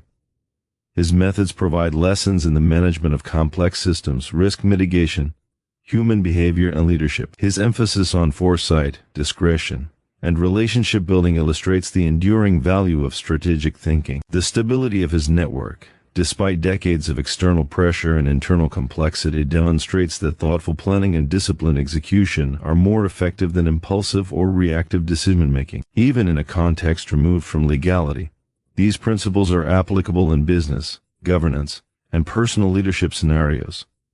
Another important aspect of Gagliano's legacy was the balance he maintained between ambition and ethical awareness. While his activities were illegal, he consistently prioritized long-term stability over short-term gain. Decisions were evaluated for both immediate impact and potential consequences, reflecting a level of strategic intelligence uncommon in high-risk environments. This approach not only protected his organization but also ensured that influence was exercised responsibly, illustrating the importance of considering consequences in leadership and decision-making. By the end of his career, Tommy Gagliano had established a model of leadership defined by stability, foresight, and strategic subtlety. His network was resilient, capable of adapting to external pressures, and insulated from many of the disruptions that had undone less disciplined contemporaries. The lessons of his life emphasize that true authority does not require visibility, spectacle, or coercion. It is achieved through careful management of people, resources, and relationships, coupled with the patience and intelligence to anticipate change. In reflecting on the broader historical significance of Gagliano's life, one observes a rare example of disciplined, strategic leadership in an environment defined by complexity, risk, and human ambition. He demonstrated that influence can be sustained over decades when exercised with foresight, discretion, and an understanding of both systems and people. His story also serves as a cautionary tale. While skill and intelligence can build enduring power, operating outside the bounds of law carries profound ethical and legal consequences. The final takeaway from this period of Gagliano's life is a lesson in balance. Effective leadership requires both strategic vision and operational discipline. Authority must be exercised with foresight and subtlety, loyalty must be cultivated rather than demanded, and succession must be planned to ensure continuity. Gagliano's ability to integrate these elements into a coherent, resilient system demonstrates the universality of these principles, offering guidance that transcends the specific context of organized crime. Even decades later, the organizational strategies, operational resilience, and human management principles exemplified by Tommy Gagliano continue to offer insights for students of leadership. Strategy. His life illustrates the power of intelligence, patience, foresight, and disciplined execution in shaping enduring influence. While the narrative exists within a criminal context, the underlying principles provide universal lessons about the mechanics of leadership, the management of complex systems, and the enduring consequences of decisions. In conclusion, Chapter 9 captures the historical and educational significance of Tommy Gagliano's leadership. His life demonstrates that sustained influence is achieved not through force, spectacle, or impulsive action, but through careful strategy, disciplined execution, and the thoughtful cultivation of human relationships. His story provides a lens through which to understand the importance of foresight, mentorship, succession planning, and operational resilience, lessons that remain relevant across fields and generations, reminding us that true leadership is often quiet, calculated, and enduring. By the late 1970s and into the 1980s, the influence of Tommy Gagliano's network extended far beyond the immediate confines of traditional organized crime. While his reputation remained rooted in the discreet management of illicit activities, the economic and social impact of his operations on New Orleans was significant. Gagliano had created a network that intertwined legitimate enterprises, political relationships, and social institutions, allowing him to exercise influence in ways that were largely invisible to the public eye. Understanding this influence provides insight into the broader consequences of disciplined, strategic leadership, even in contexts that operate outside the law. Economically, Gagliano's operations were multifaceted and highly integrated into the city's infrastructure. Shipping and trade were foundational pillars of his influence. By leveraging legitimate commercial operations, he created revenue streams that were both consistent and publicly defensible. These businesses employed local workers, contributed to the city's commerce, and facilitated broader connections within the trade and logistics sectors. The integration of legitimate trade with more clandestine activities exemplified his understanding of risk management. By embedding illicit operations within lawful frameworks, Gagliano minimized exposure while sustaining influence. Beyond trade, Gagliano's involvement in entertainment and nightlife had a notable impact on New Orleans' social and economic landscape. Casinos, clubs, and performance venues provided both revenue and social leverage. These establishments attracted tourists, stimulated local economies, and created networks of influence across business, politics, and society. Through these operations, Gagliano was able to maintain relationships with key figures who could indirectly support and protect his broader enterprise. The integration of social spaces with strategic influence demonstrates the subtlety of his methods. Power was exercised not through public intimidation but through the orchestration of economic and social ecosystems. Financial operations and gambling ventures further reinforced Gagliano's influence. These activities, while clandestine, were carefully managed to ensure minimal exposure and maximal organizational benefit. The profits generated from these ventures were reinvested into both legitimate and controlled enterprises, creating a self-sustaining economic loop. Associates who managed these operations were trained in discretion, accountability, and risk assessment, ensuring that each part of the network contributed to overall stability. This structure highlights a central theme in Gagliano's leadership: the careful integration of diverse elements into a coherent, resilient system. Politically, Gagliano's influence was both strategic and indirect. By cultivating relationships with city officials, union leaders, and business executives, he was able to anticipate policy changes, negotiate favorable outcomes, and reduce operational risk. These relationships were based on mutual benefit and discretion rather than coercion. By maintaining these alliances, Gagliano ensured that the organization could operate effectively even in the face of regulatory or law enforcement scrutiny. The ability to navigate political landscapes without attracting public attention underscores his mastery of subtle influence and long-term strategy. Socially, the network Gagliano built affected the lives of many individuals beyond the sphere of organized crime. Employment opportunities, both legitimate and indirectly linked to his operations, provided economic stability for numerous families. The entertainment and hospitality sectors, influenced by his investments, contributed to the city's cultural vibrancy and tourism appeal. While the ethical implications of his methods were complex, the practical consequences of his operations had tangible effects on the city's economy and social fabric. Gagliano's leadership demonstrates that influence is multifaceted and can extend into social and economic realms even when it originates in clandestine activities.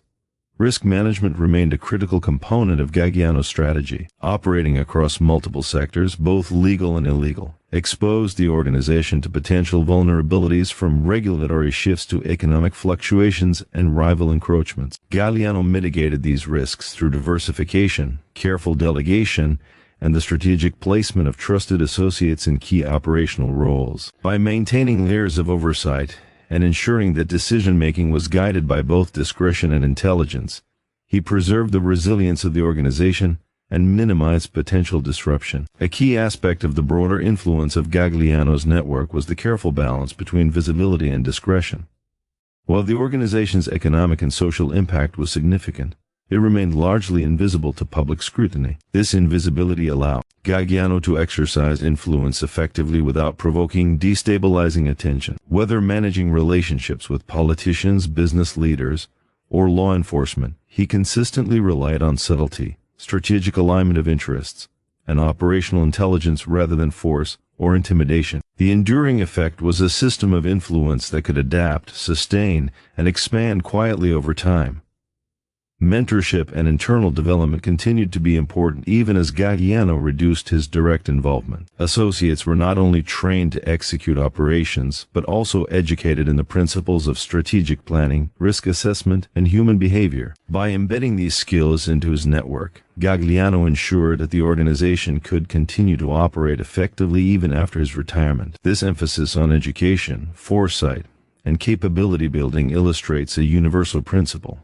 The sustainability of any system depends on the competence and preparedness of those entrusted with its future. The social and economic influence of Gagliano's network also reinforced the stability of the organization itself. By providing employment, stimulating economic activity, and contributing to the city's commercial and cultural sectors, the network created a web of indirect support that further insulated it from disruption. Local stakeholders had vested interests in maintaining operational stability, which reduced the likelihood of interference and reinforced loyalty among associates. This network effect highlights a broader lesson in organizational management.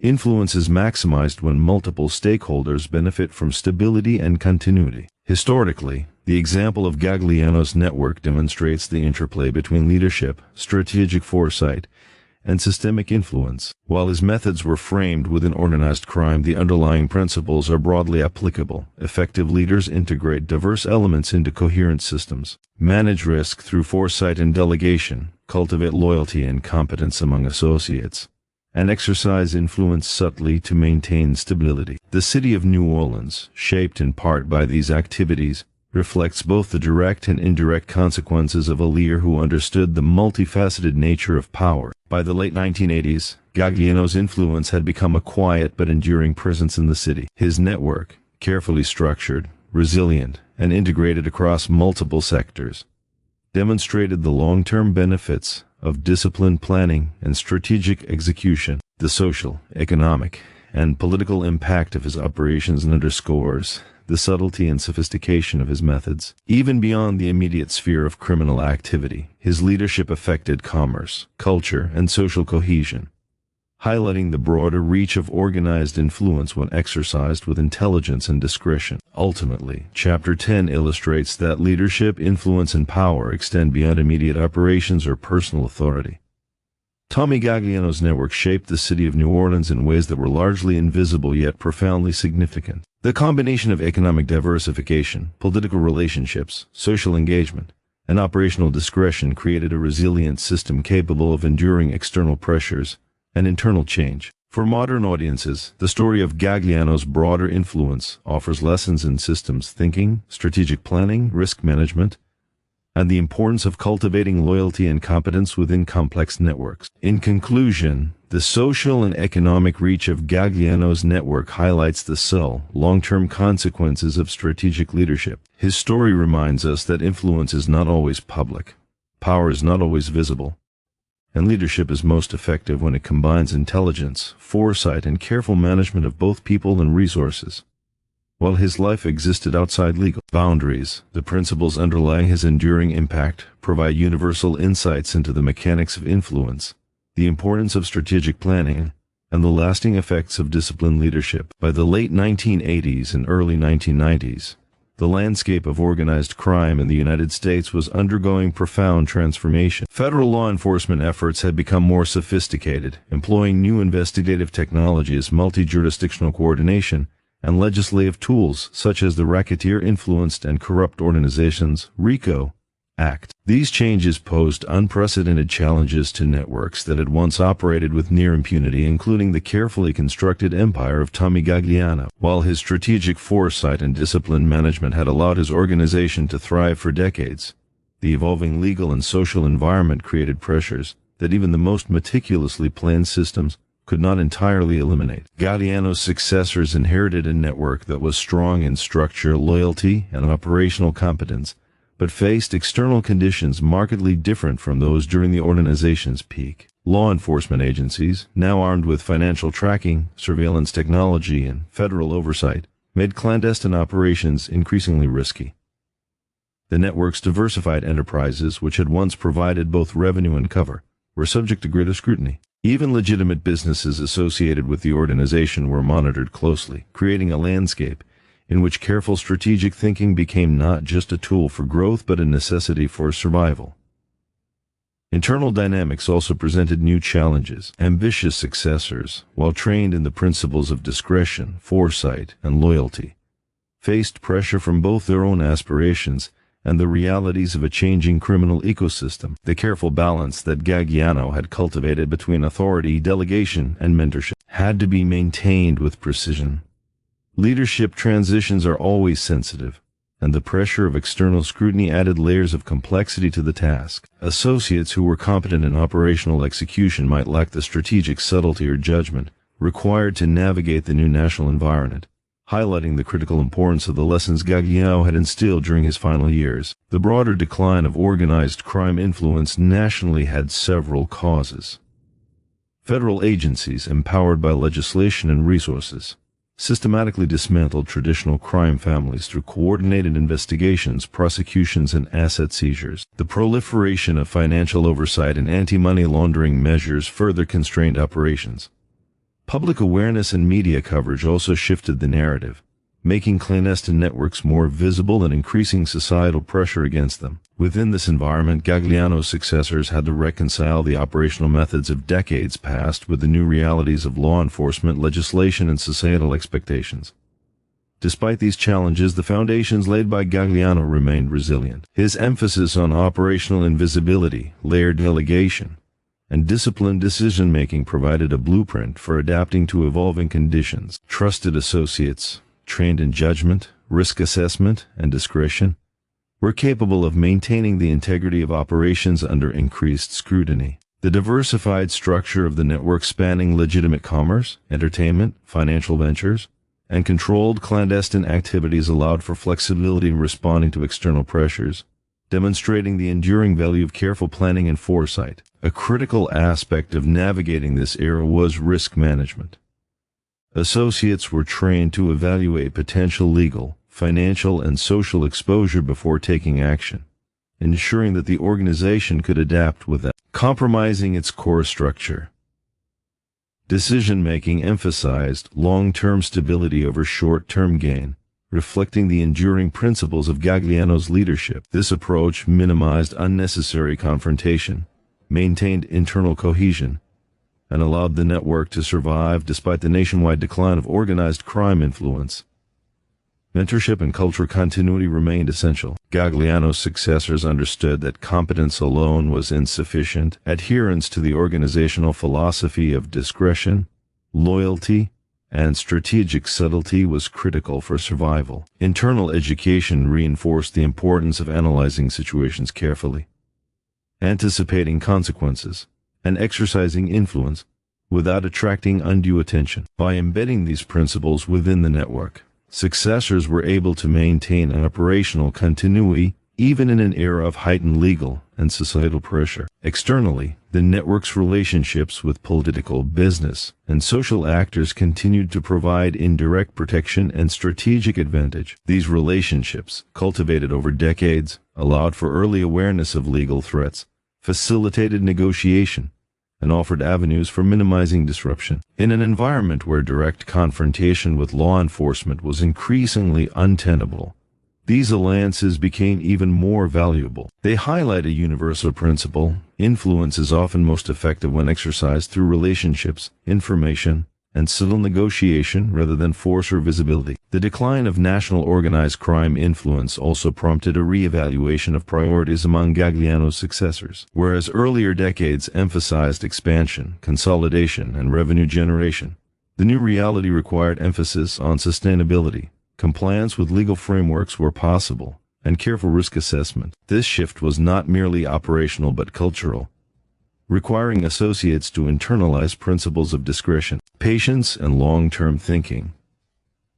Gagliano's mentorship had prepared them for this transition, but practical challenges still demanded constant vigilance and adaptation.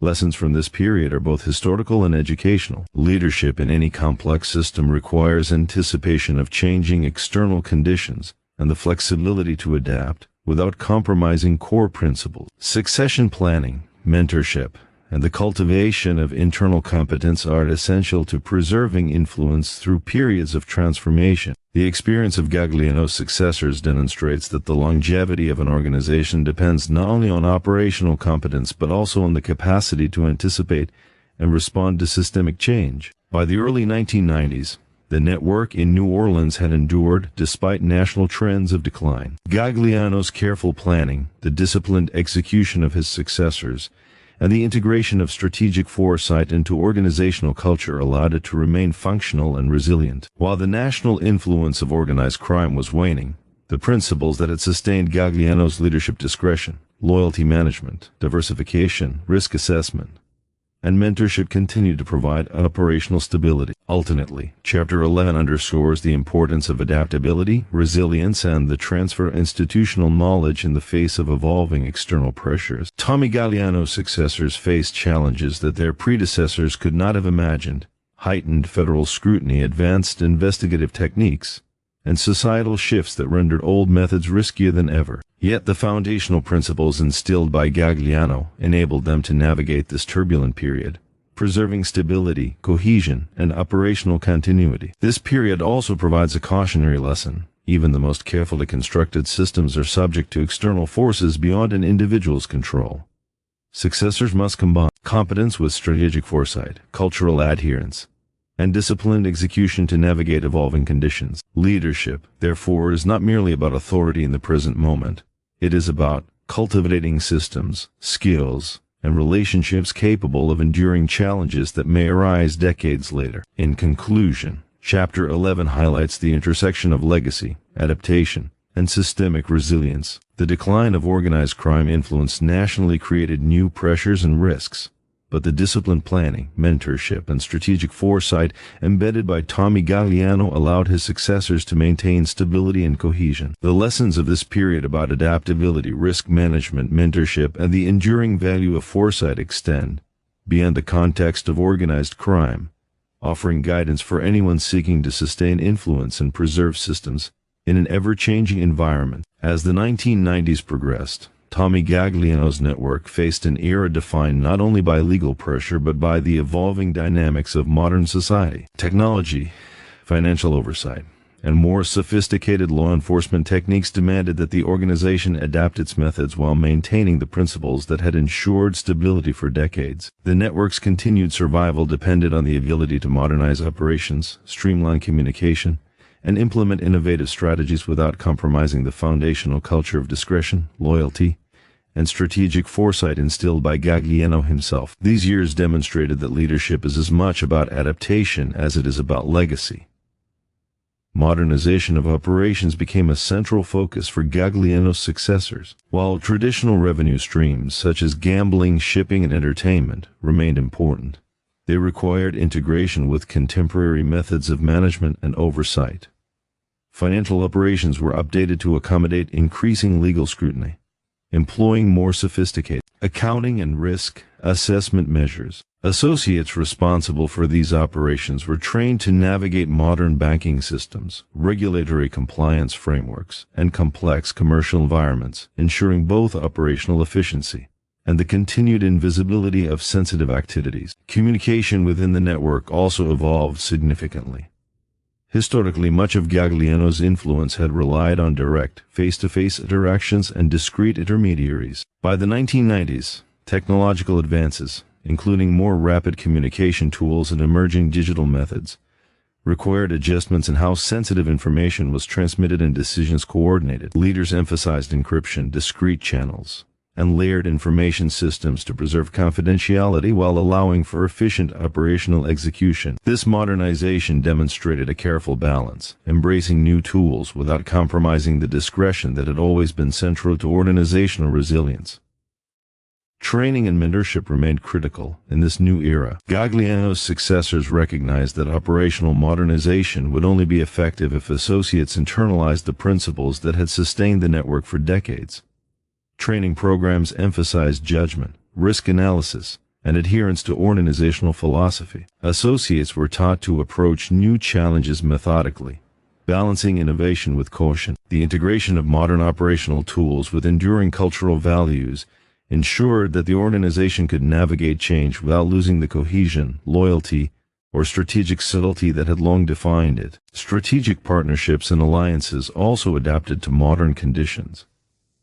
The network maintained relationships with business leaders, civic officials, and social influencers, but these alliances required new approaches. Negotiation, coordination, and influence now had to account for emerging transparency measures, public oversight, and legal accountability. Associates were trained to anticipate shifts in policy, understand regulatory environments, and leverage mutual benefits without attracting attention. The enduring lesson was clear. Influence is most resilient when exercised through subtle alignment of interests rather than direct confrontation. Risk management, long a cornerstone of Gagliano's strategy, became increasingly complex. The emergence of national and international oversight, combined with technological monitoring, meant that operational exposure could have far-reaching consequences. Successors implemented multi-layered risk assessment protocols, analyzing both immediate operational decisions and long-term strategic implications. The network employed redundancy in sensitive operations, ensuring that the failure or compromise of a single element would not destabilize the system. This approach reinforced the principle that resilience depends on foresight, preparation, and disciplined execution. Financial prudence was also emphasized. With heightened scrutiny from federal authorities, traditional methods of revenue handling were supplemented with sophisticated financial planning, legal safeguards, and diversified investments. Revenue streams were carefully monitored, and decision-making prioritized stability over rapid gain. Associates learned to anticipate potential disruptions, evaluate the impact of economic fluctuations, and make decisions that preserve both operational continuity and organizational integrity. The modernization of financial practices reflected a broader philosophy that longevity is achieved through careful planning, adaptability, and disciplined oversight. Operational culture remained a central concern. While modernization introduced new tools and methods, the underlying philosophy, discretion, loyalty, and strategic subtlety remained unchanged. Associates were reminded that visibility increases vulnerability, and that patience, foresight, and calculated decision-making were essential for sustainable influence. By reinforcing cultural principles alongside modern tools, Gagliano's successors maintained continuity with the organization's historical legacy while equipping it to meet contemporary challenges. Leadership under these conditions required a delicate balance. Successors had to integrate new strategies without compromising the cohesion of the network. Authority had to be exercised with both discretion and intelligence, ensuring that innovation did not destabilize established relationships or operational structures. Mentorship continued to play a critical role, as experienced leaders guided newer associates in navigating the complexities of modernization while maintaining fidelity to the organization's core principles. This balance of tradition and innovation underscores a universal truth. Effective leadership requires both adaptation and adherence to foundational values. Externally, the network's modernization efforts allowed it to maintain influence despite shifts in societal expectations and regulatory oversight. Relationships with civic leaders, business communities, and social institutions were carefully managed, providing stability, early warning of potential challenges, and avenues for indirect influence. These interactions reinforced the importance of soft power. Influence is most effective when exercised through alignment, cooperation, and strategic foresight rather than through coercion or force. Ultimately, the modernization of Gagliano's network in the 1990s exemplifies the enduring principles of adaptive leadership. Strategic foresight, disciplined execution, risk management, and mentorship allowed the organization to navigate a rapidly changing landscape. Associates were equipped to make informed decisions, anticipate consequences, and maintain cohesion under evolving conditions. The integration of modern tools with established cultural values ensured that influence remained effective, operational stability was preserved, and the legacy of disciplined leadership endured. Chapter 12 also highlights broader lessons for leadership and organizational management. Change is inevitable, and resilience depends on the ability to adapt without compromising foundational principles. Succession, mentorship, and cultural continuity are critical to maintaining stability, particularly in complex systems facing external pressures. Strategic foresight and careful risk assessment remain essential for navigating uncertainty, whether in business, governance, or other domains. Gagliano's network, despite its criminal context, offers a vivid illustration of these timeless principles. By the end of this period, Tommy Gagliano's influence, though largely exercised through successors, continued to shape operations, culture, and strategy. The network's modernization reflected not just a response to external pressures, but a deliberate application of the lessons Gagliano had imparted over decades, that discretion, foresight, and disciplined execution are more powerful than visibility, force, or impulsive decision-making. Even under new challenges, the organization remained resilient, demonstrating that effective leadership is enduring when it combines strategic vision with operational intelligence and cultural continuity.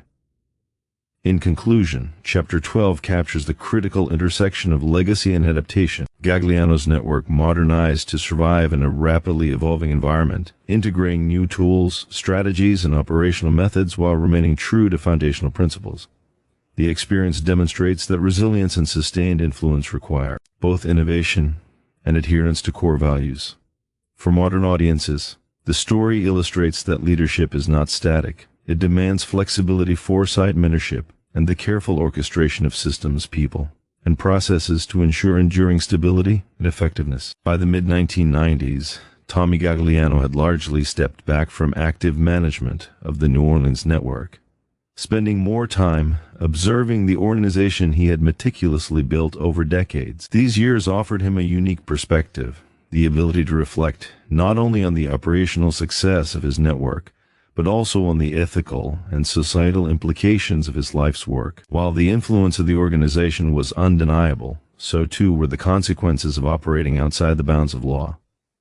Gagliano's reflections during this period reveal the complex interplay between leadership responsibility and the broader impact of one's choices. Gagliano's perspective was shaped by decades of disciplined leadership. He had spent his life navigating complex human systems, balancing risk and reward, and cultivating loyalty and competence among associates. Yet in stepping back, he was forced to consider the broader effects of his actions beyond the immediate operational success of his organization. The economic, social, and cultural influence of his network had tangible consequences for New Orleans, providing employment, stimulating commerce, and shaping local entertainment and nightlife. At the same time, the clandestine nature of these operations meant that they existed in a morally and legally ambiguous space, raising questions about the broader societal impact. One of the first considerations was the human cost. While many associates thrived under Gagliano's guidance, others faced the harsh consequences of engagement in illegal activity, arrests, imprisonment, and the constant threat of violence.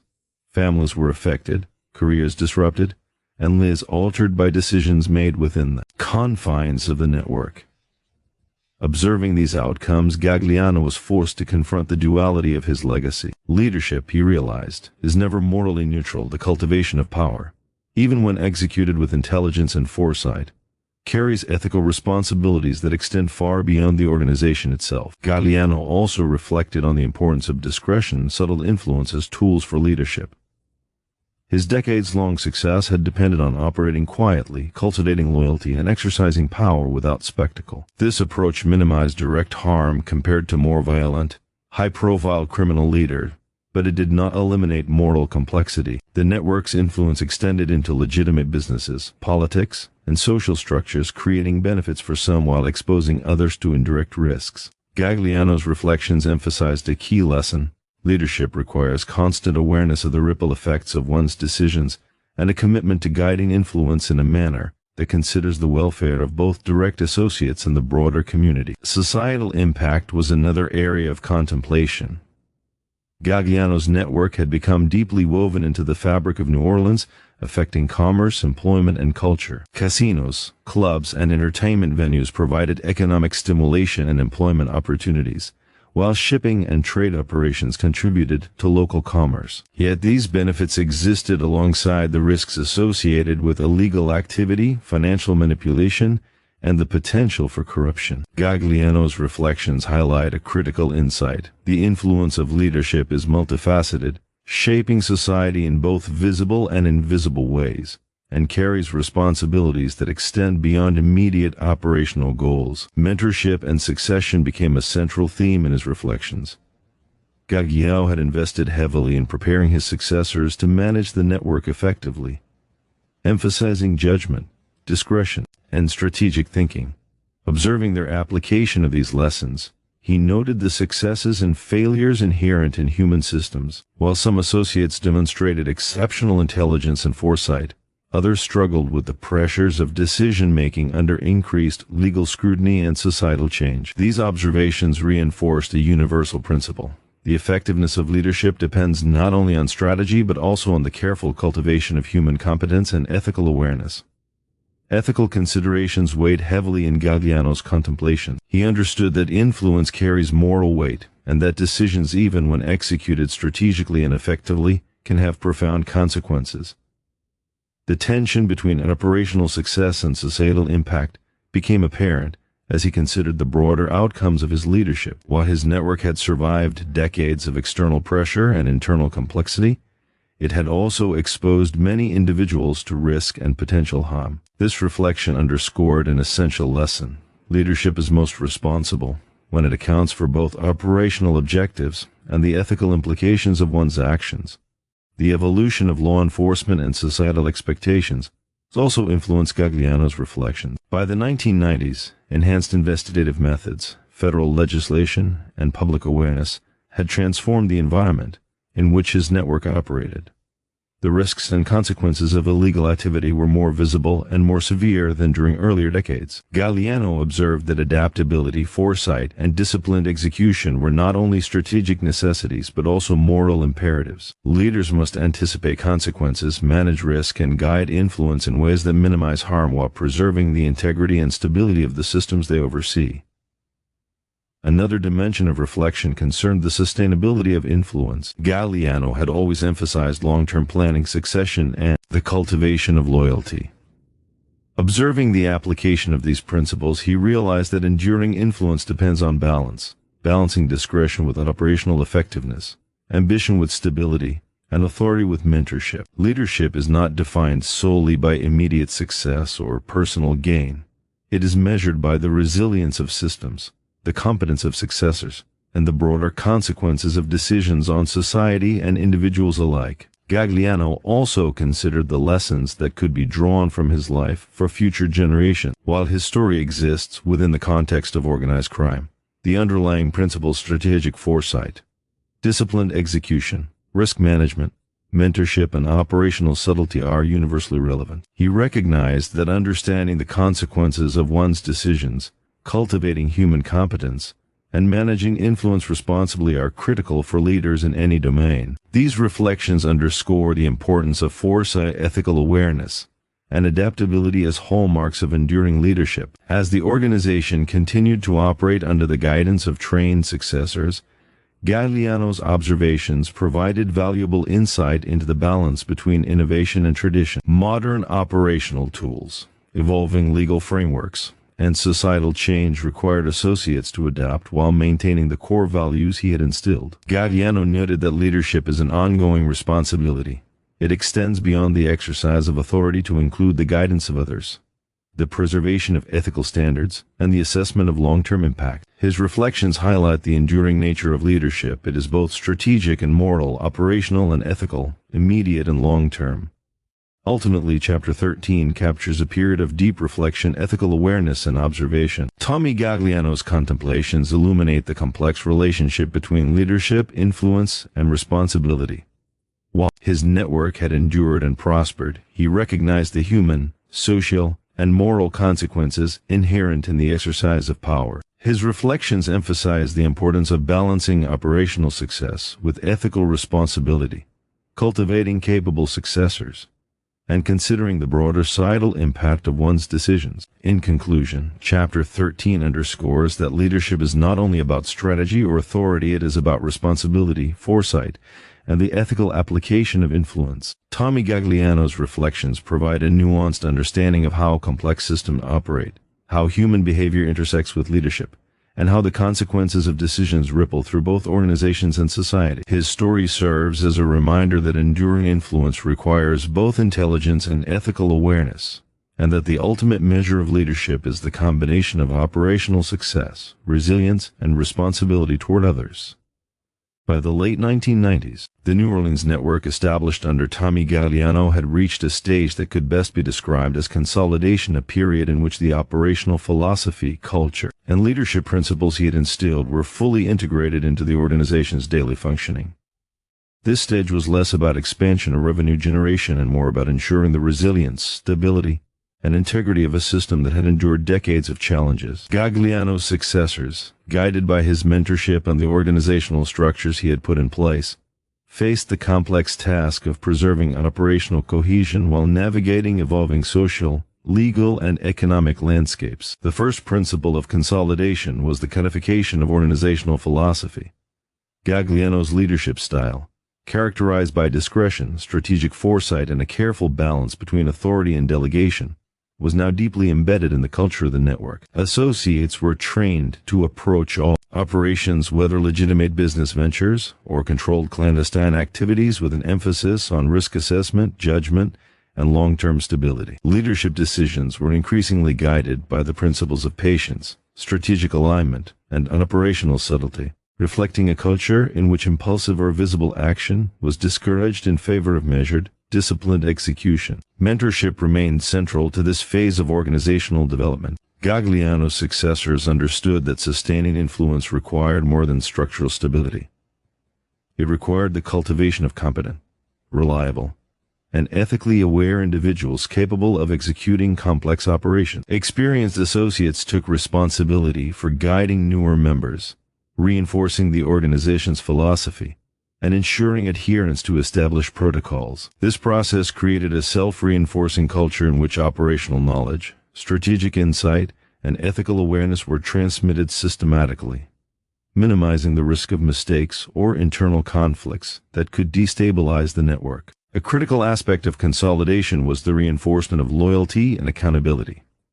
Gagliano had long understood that trust and cohesion are foundational to the survival of any complex human network. His successors implemented mechanisms to ensure that associates remained aligned with organizational objectives and cultural values. Operational roles were clearly defined, responsibilities were carefully monitored, and performance was evaluated with an eye toward both competence and adherence to principles. This approach not only maintained stability but also strengthened internal cohesion, ensuring that the organization could withstand both internal and external pressures.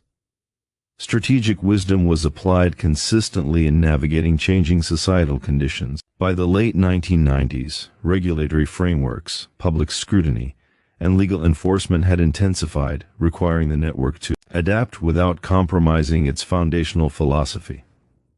Associates were trained to analyze potential threats, anticipate consequences, and implement proactive measures to preserve operational integrity. The emphasis was always on minimizing exposure while maintaining influence and operational effectiveness. In this way, consolidation was not a static state. It was a dynamic process of reinforcing stability while adapting to new challenges. Operational modernization continued to play a role, particularly in financial management, communication, and risk assessment. Financial operations were carefully monitored and diversified, with revenue streams evaluated for both stability and compliance with external oversight where possible. Communication methods were updated to incorporate technological advances while maintaining discretion and operational security. Risk assessment frameworks were institutionalized, allowing decision-makers to evaluate both immediate and long-term consequences of their actions. These innovations ensured that the organization remained resilient in the face of evolving challenges. Cultural reinforcement also played a pivotal role in consolidation. Associates were reminded regularly that visibility increases vulnerability, that patience and strategic foresight are more effective than impulsive action, and that loyalty and ethical awareness are essential to operational stability. Training programs emphasize judgment, analytical thinking, and disciplined execution, ensuring that the next generation of leaders internalized both the operational skills and the philosophical principles that had guided Gagliano's success. This cultural reinforcement ensured that the network's resilience was not merely structural but deeply embedded in human behavior and organizational psychology. External alliances were managed with equal care. Political, social, and business relationships that had been cultivated over decades were preserved, adapted, and strategically leveraged to maintain stability. By ensuring that multiple stakeholders had aligned interests, the network minimized risk and strengthened its influence. These relationships were managed subtly, relying on negotiation, mutual benefit, and strategic foresight rather than visibility or coercion. This approach illustrates a universal principle: influence is most durable when it is exercised through alignment, cooperation, and subtle negotiation rather than through force or spectacle. The consolidation phase also emphasized the importance of knowledge management. Gagliano had always recognized that operational wisdom, mentorship, and cultural values must be systematically transmitted to ensure continuity. Under his guidance, successors created formal and informal mechanisms for recording operational procedures, strategic considerations, and ethical guidelines. This knowledge management ensured that even as leadership roles shifted, institutional memory was preserved, mistakes were minimized, and new associates could be integrated effectively. The process reflects a broader organizational lesson. Long-term resilience depends on the deliberate capture, preservation, and transmission of both operational knowledge and cultural principles. As consolidation progressed, Gagliano observed the fruits of decades of disciplined leadership. The network was operationally stable, culturally cohesive, and strategically adaptive. Influence was exercised quietly yet effectively, loyalty was maintained, and organizational resilience had been institutionalized. Gagliano's philosophy, patience, discretion, foresight, and disciplined execution had become self-sustaining, embedded in both the structure and the culture of the organization. This phase of consolidation demonstrated that true leadership extends beyond personal authority to the creation of systems capable of enduring far beyond the tenure of any single individual. Chapter 14 also emphasizes the educational value of these principles. While Gagliano's network existed within the context of organized crime, the underlying strategies are universally relevant. Strategic foresight, disciplined execution, mentorship, risk management, and cultural reinforcement are applicable to business, governance, education, and personal development. The story illustrates that resilience, longevity, and operational effectiveness are achieved not through force or visibility, but through the careful cultivation of systems, people, and principles. In reflecting on this phase, several key lessons emerge. First, consolidation requires a deliberate focus on embedding philosophy, culture, and operational principles into the organization. Second, mentorship and knowledge transmission are essential for sustaining influence and operational integrity. Third, loyalty, accountability, and ethical awareness are critical components of resilience. Fourth, adaptability and modernization are necessary to maintain relevance and effectiveness under changing external conditions. Finally, leadership is measured not only by immediate outcomes, but by the enduring stability and coherence of the systems one creates. By the end of Chapter 14, it is clear that the consolidation of Gagliano's network represents the culmination of a lifetime of disciplined leadership. The organization had become a stable, resilient system capable of navigating both internal and external challenges, guided by principles that emphasized discretion, strategic foresight, and the careful cultivation of human competence. This period reflects the enduring wisdom of Gagliano's philosophy that influence, power, and operational effectiveness are most sustainable when combined with mentorship, cultural reinforcement, and strategic adaptability. In conclusion, Chapter 14 underscores the universal value of disciplined consolidation. The operational, cultural, and philosophical integration achieved during this period ensures both resilience and continuity.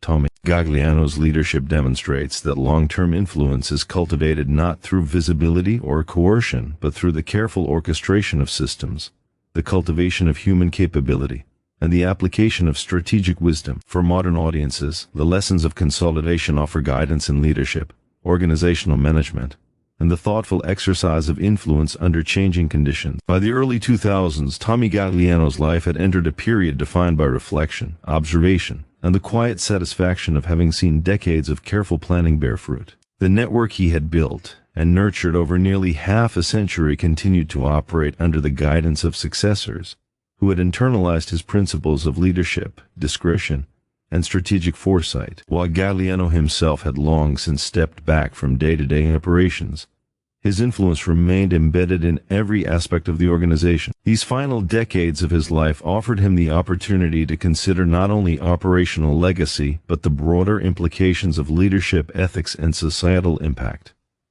Gagliano observed that the resilience of his network was a product of deliberate design. Every element, from financial diversification to human resource management, from mentorship to operational secrecy, had been constructed to endure pressures and maintain stability. Unlike more flamboyant or impulsive leaders, Gagliano had understood that influence is strongest when exercised quietly, consistently, and intelligently. He had created systems that could survive transitions, withstand scrutiny, and adapt to societal and technological change. Watching the organization operate smoothly without his direct involvement provided affirmation of the value of patience, foresight, and disciplined execution in leadership.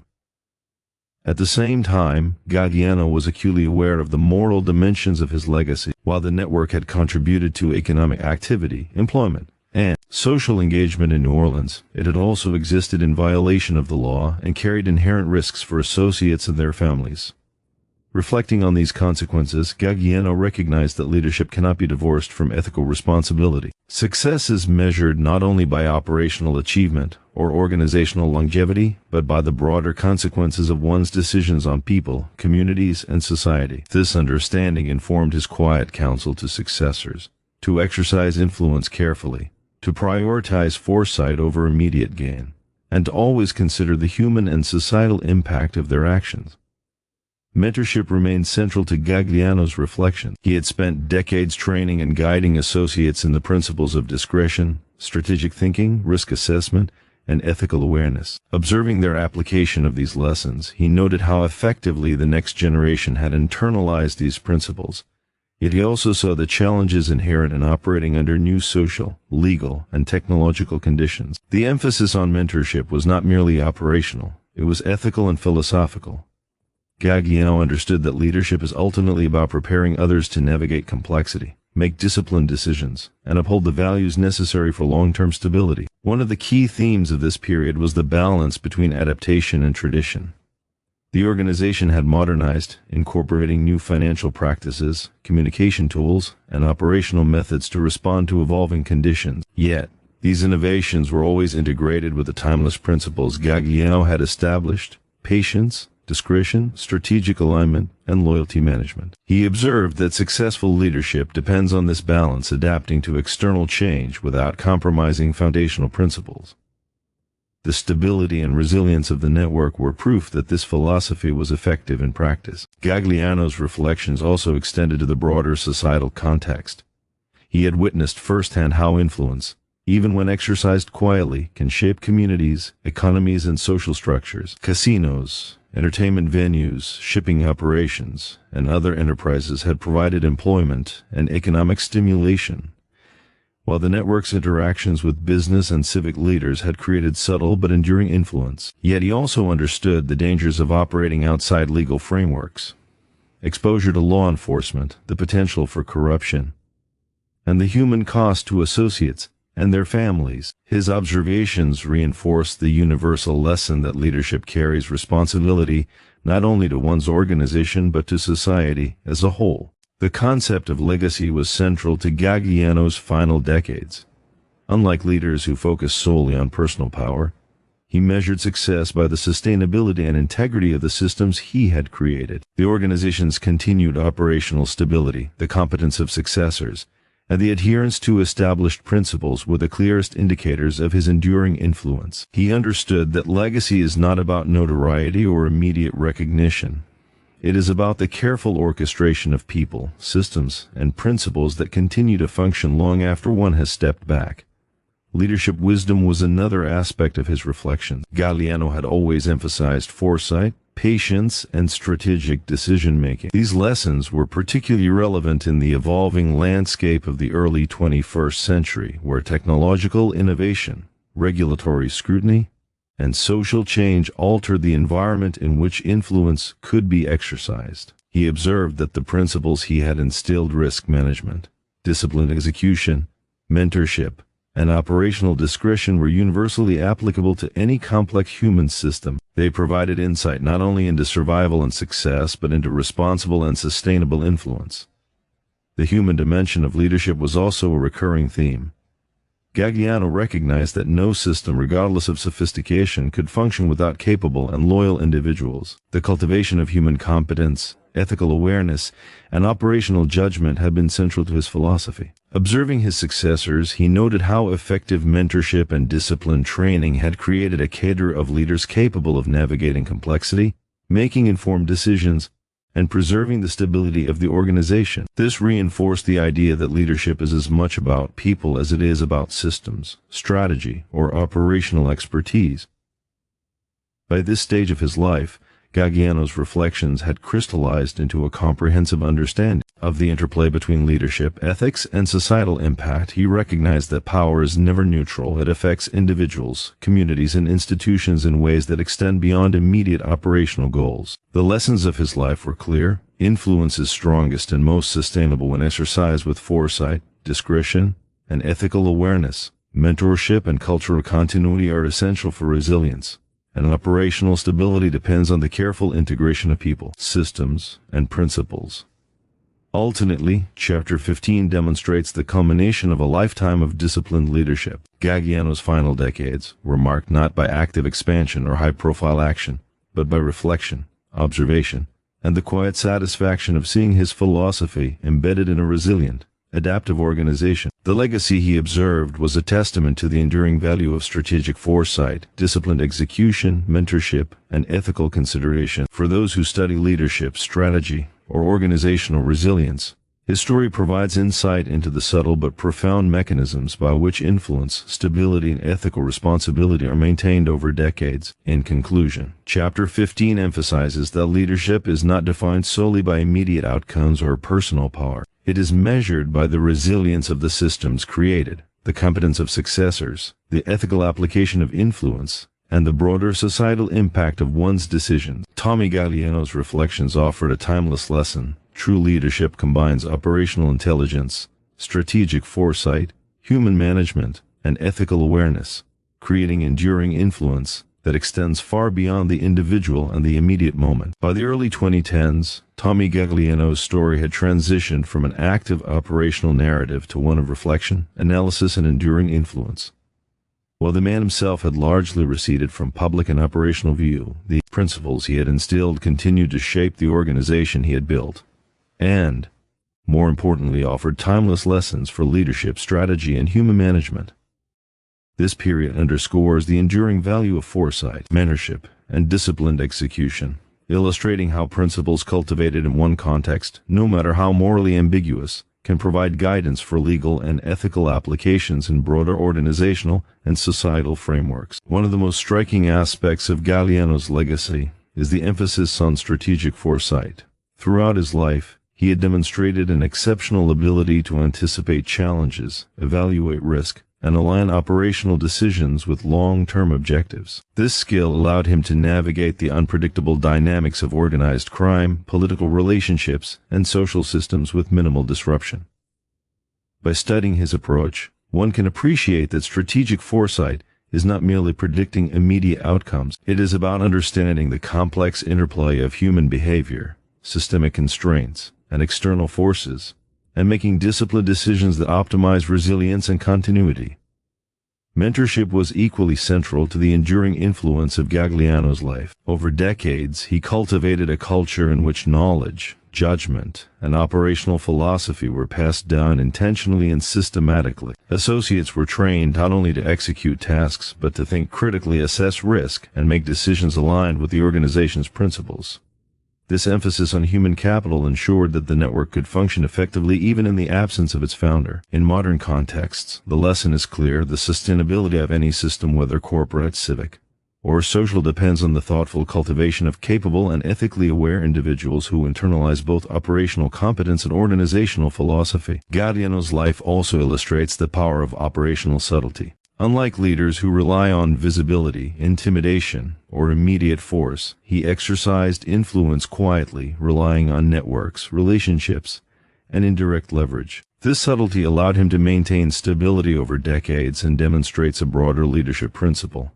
Influence is often most effective when it is exercised through relationships, aligned interests, and careful orchestration, rather than through coercion or spectacle. Modern leaders can apply this lesson to legal and ethical domains, understanding that strategic patience, discretion, and alignment can yield sustainable outcomes without resorting to unethical or harmful action. Risk management was another cornerstone of Gagliano's approach, and one that remains highly relevant. His operations were carefully structured to minimize exposure, balance opportunity with potential consequences, and ensure that failures in one part of the network did not destabilize the whole. Associates were trained to analyze both short-term and long-term risks, anticipate external changes, and implement proactive strategies to preserve organizational integrity. Translating this to legal and ethical contexts, the principle remains: sustainable success is achieved by identifying vulnerabilities, planning for contingencies, and balancing ambition with prudence. The integration of culture and operational philosophy is also a critical lesson from Gagliano's life. He understood that systems are only as strong as the people who inhabit them, and the culture that binds them together. Loyalty, accountability, judgment, and ethical awareness were systematically reinforced through mentorship, training, and operational protocols. This integration ensured that even as external pressures evolved through changes in law enforcement, societal norms, or economic conditions, the network remained cohesive, resilient, and capable of sustained influence. In contemporary organizations, This highlights the importance of embedding culture and values into operational practice to ensure continuity and resilience. Another dimension of Gagliano's legacy lies in the careful balance between adaptation and principle. Throughout his life, he modernized operations in response to changing conditions, incorporating technological tools, financial innovations, and strategic alliances without compromising foundational principles. This balance allowed the organization to remain resilient despite decades of external pressure. For modern leaders, the lesson is universal. Change and adaptation must be guided by core values and long-term strategic objectives. Systems that are flexible, yet anchored in principles, are far more likely to endure than those driven solely by immediate trends or short-term gains. Reflection on ethical responsibility is also critical in interpreting Gagliano's life. While his network operated outside the law, the broader lesson extends to any domain where influence is exercised. Leadership carries moral weight, and decisions can have far-reaching consequences for individuals, organizations, and society. Gagliano's careful cultivation of loyalty, foresight, and mentorship demonstrates that ethical awareness, even within a morally ambiguous context, enhances resilience and preserves relationships. For modern audiences, the takeaway is clear. Long-term success depends on coupling operational intelligence with ethical consideration and social responsibility. Legacy in Gagliano's context was measured not by notoriety but by continuity and impact. The operational stability of the network, the competence of successors, and the adherence to core principles were far more meaningful indicators of enduring influence than public recognition or immediate success. This perspective offers insight for any leadership context. True legacy is built not on visibility or personal power, but on the creation of systems, cultures, and human capital capable of thriving independently over time. Gagliano's approach also demonstrates the importance of foresight in succession planning.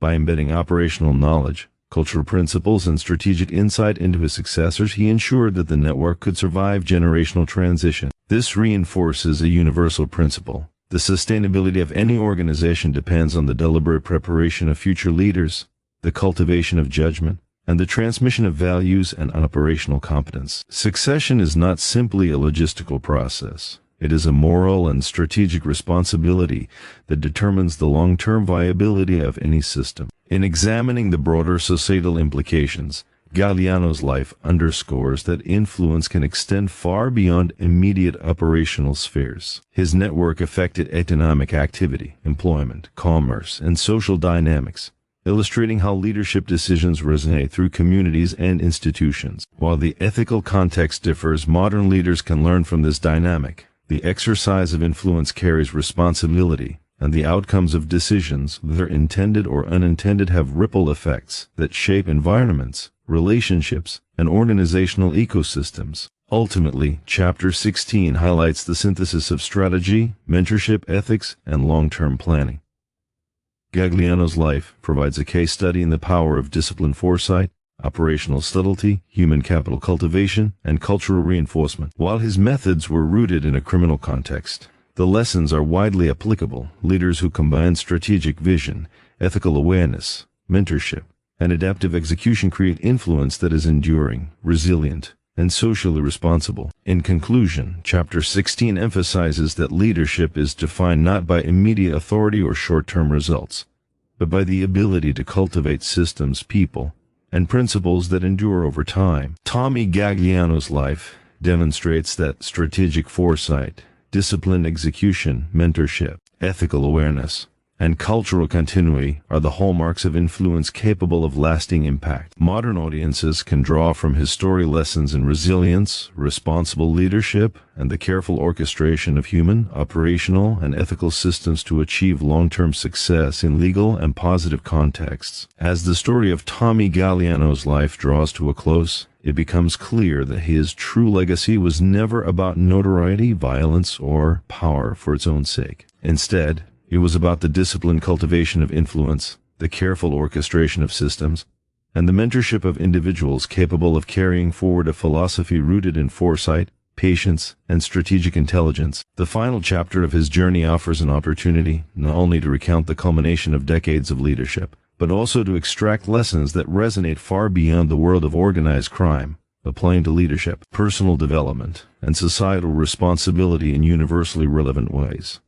By the early 2010s, the New Orleans network had become a model of operational resilience. It had weathered the most intense federal scrutiny, societal change, and generational transitions without collapsing or losing coherence. This stability was a direct result of the principles Gagliano had instilled throughout his life: discretion, strategic foresight, risk management, mentorship, and the embedding of a cultural philosophy that emphasized judgment, loyalty, and long-term thinking. The organization operated quietly yet effectively, a testament to the enduring power of systems built not on force or spectacle, but on preparation, cohesion, and intelligence.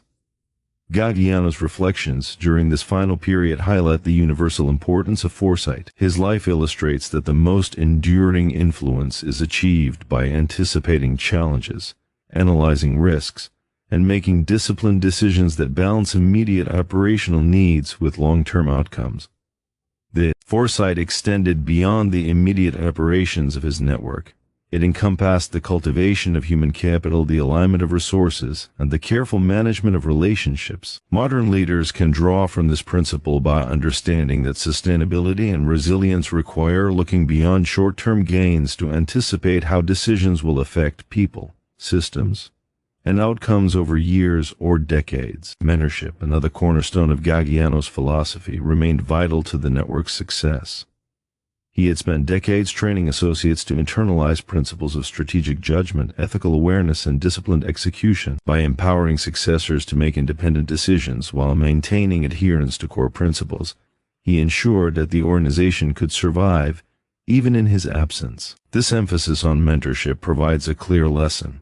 Leadership is measured not by personal control, but by the ability to cultivate capable individuals who can sustain the organization's mission and values. In any professional or personal context, the careful development of others is a critical determinant of long-term success and resilience.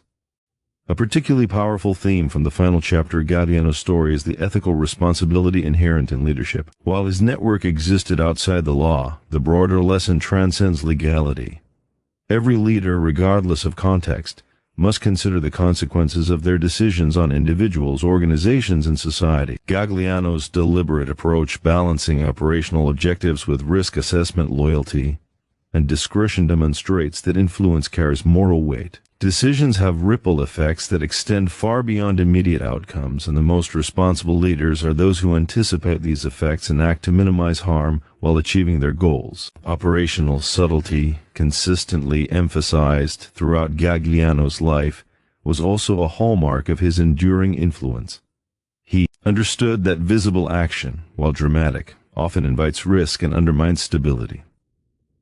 Instead, he exercised influence quietly, relying on relationships, aligned interests, and layered decision-making structures to achieve objectives. In modern contexts, this approach is a powerful lesson for legal and ethical leadership.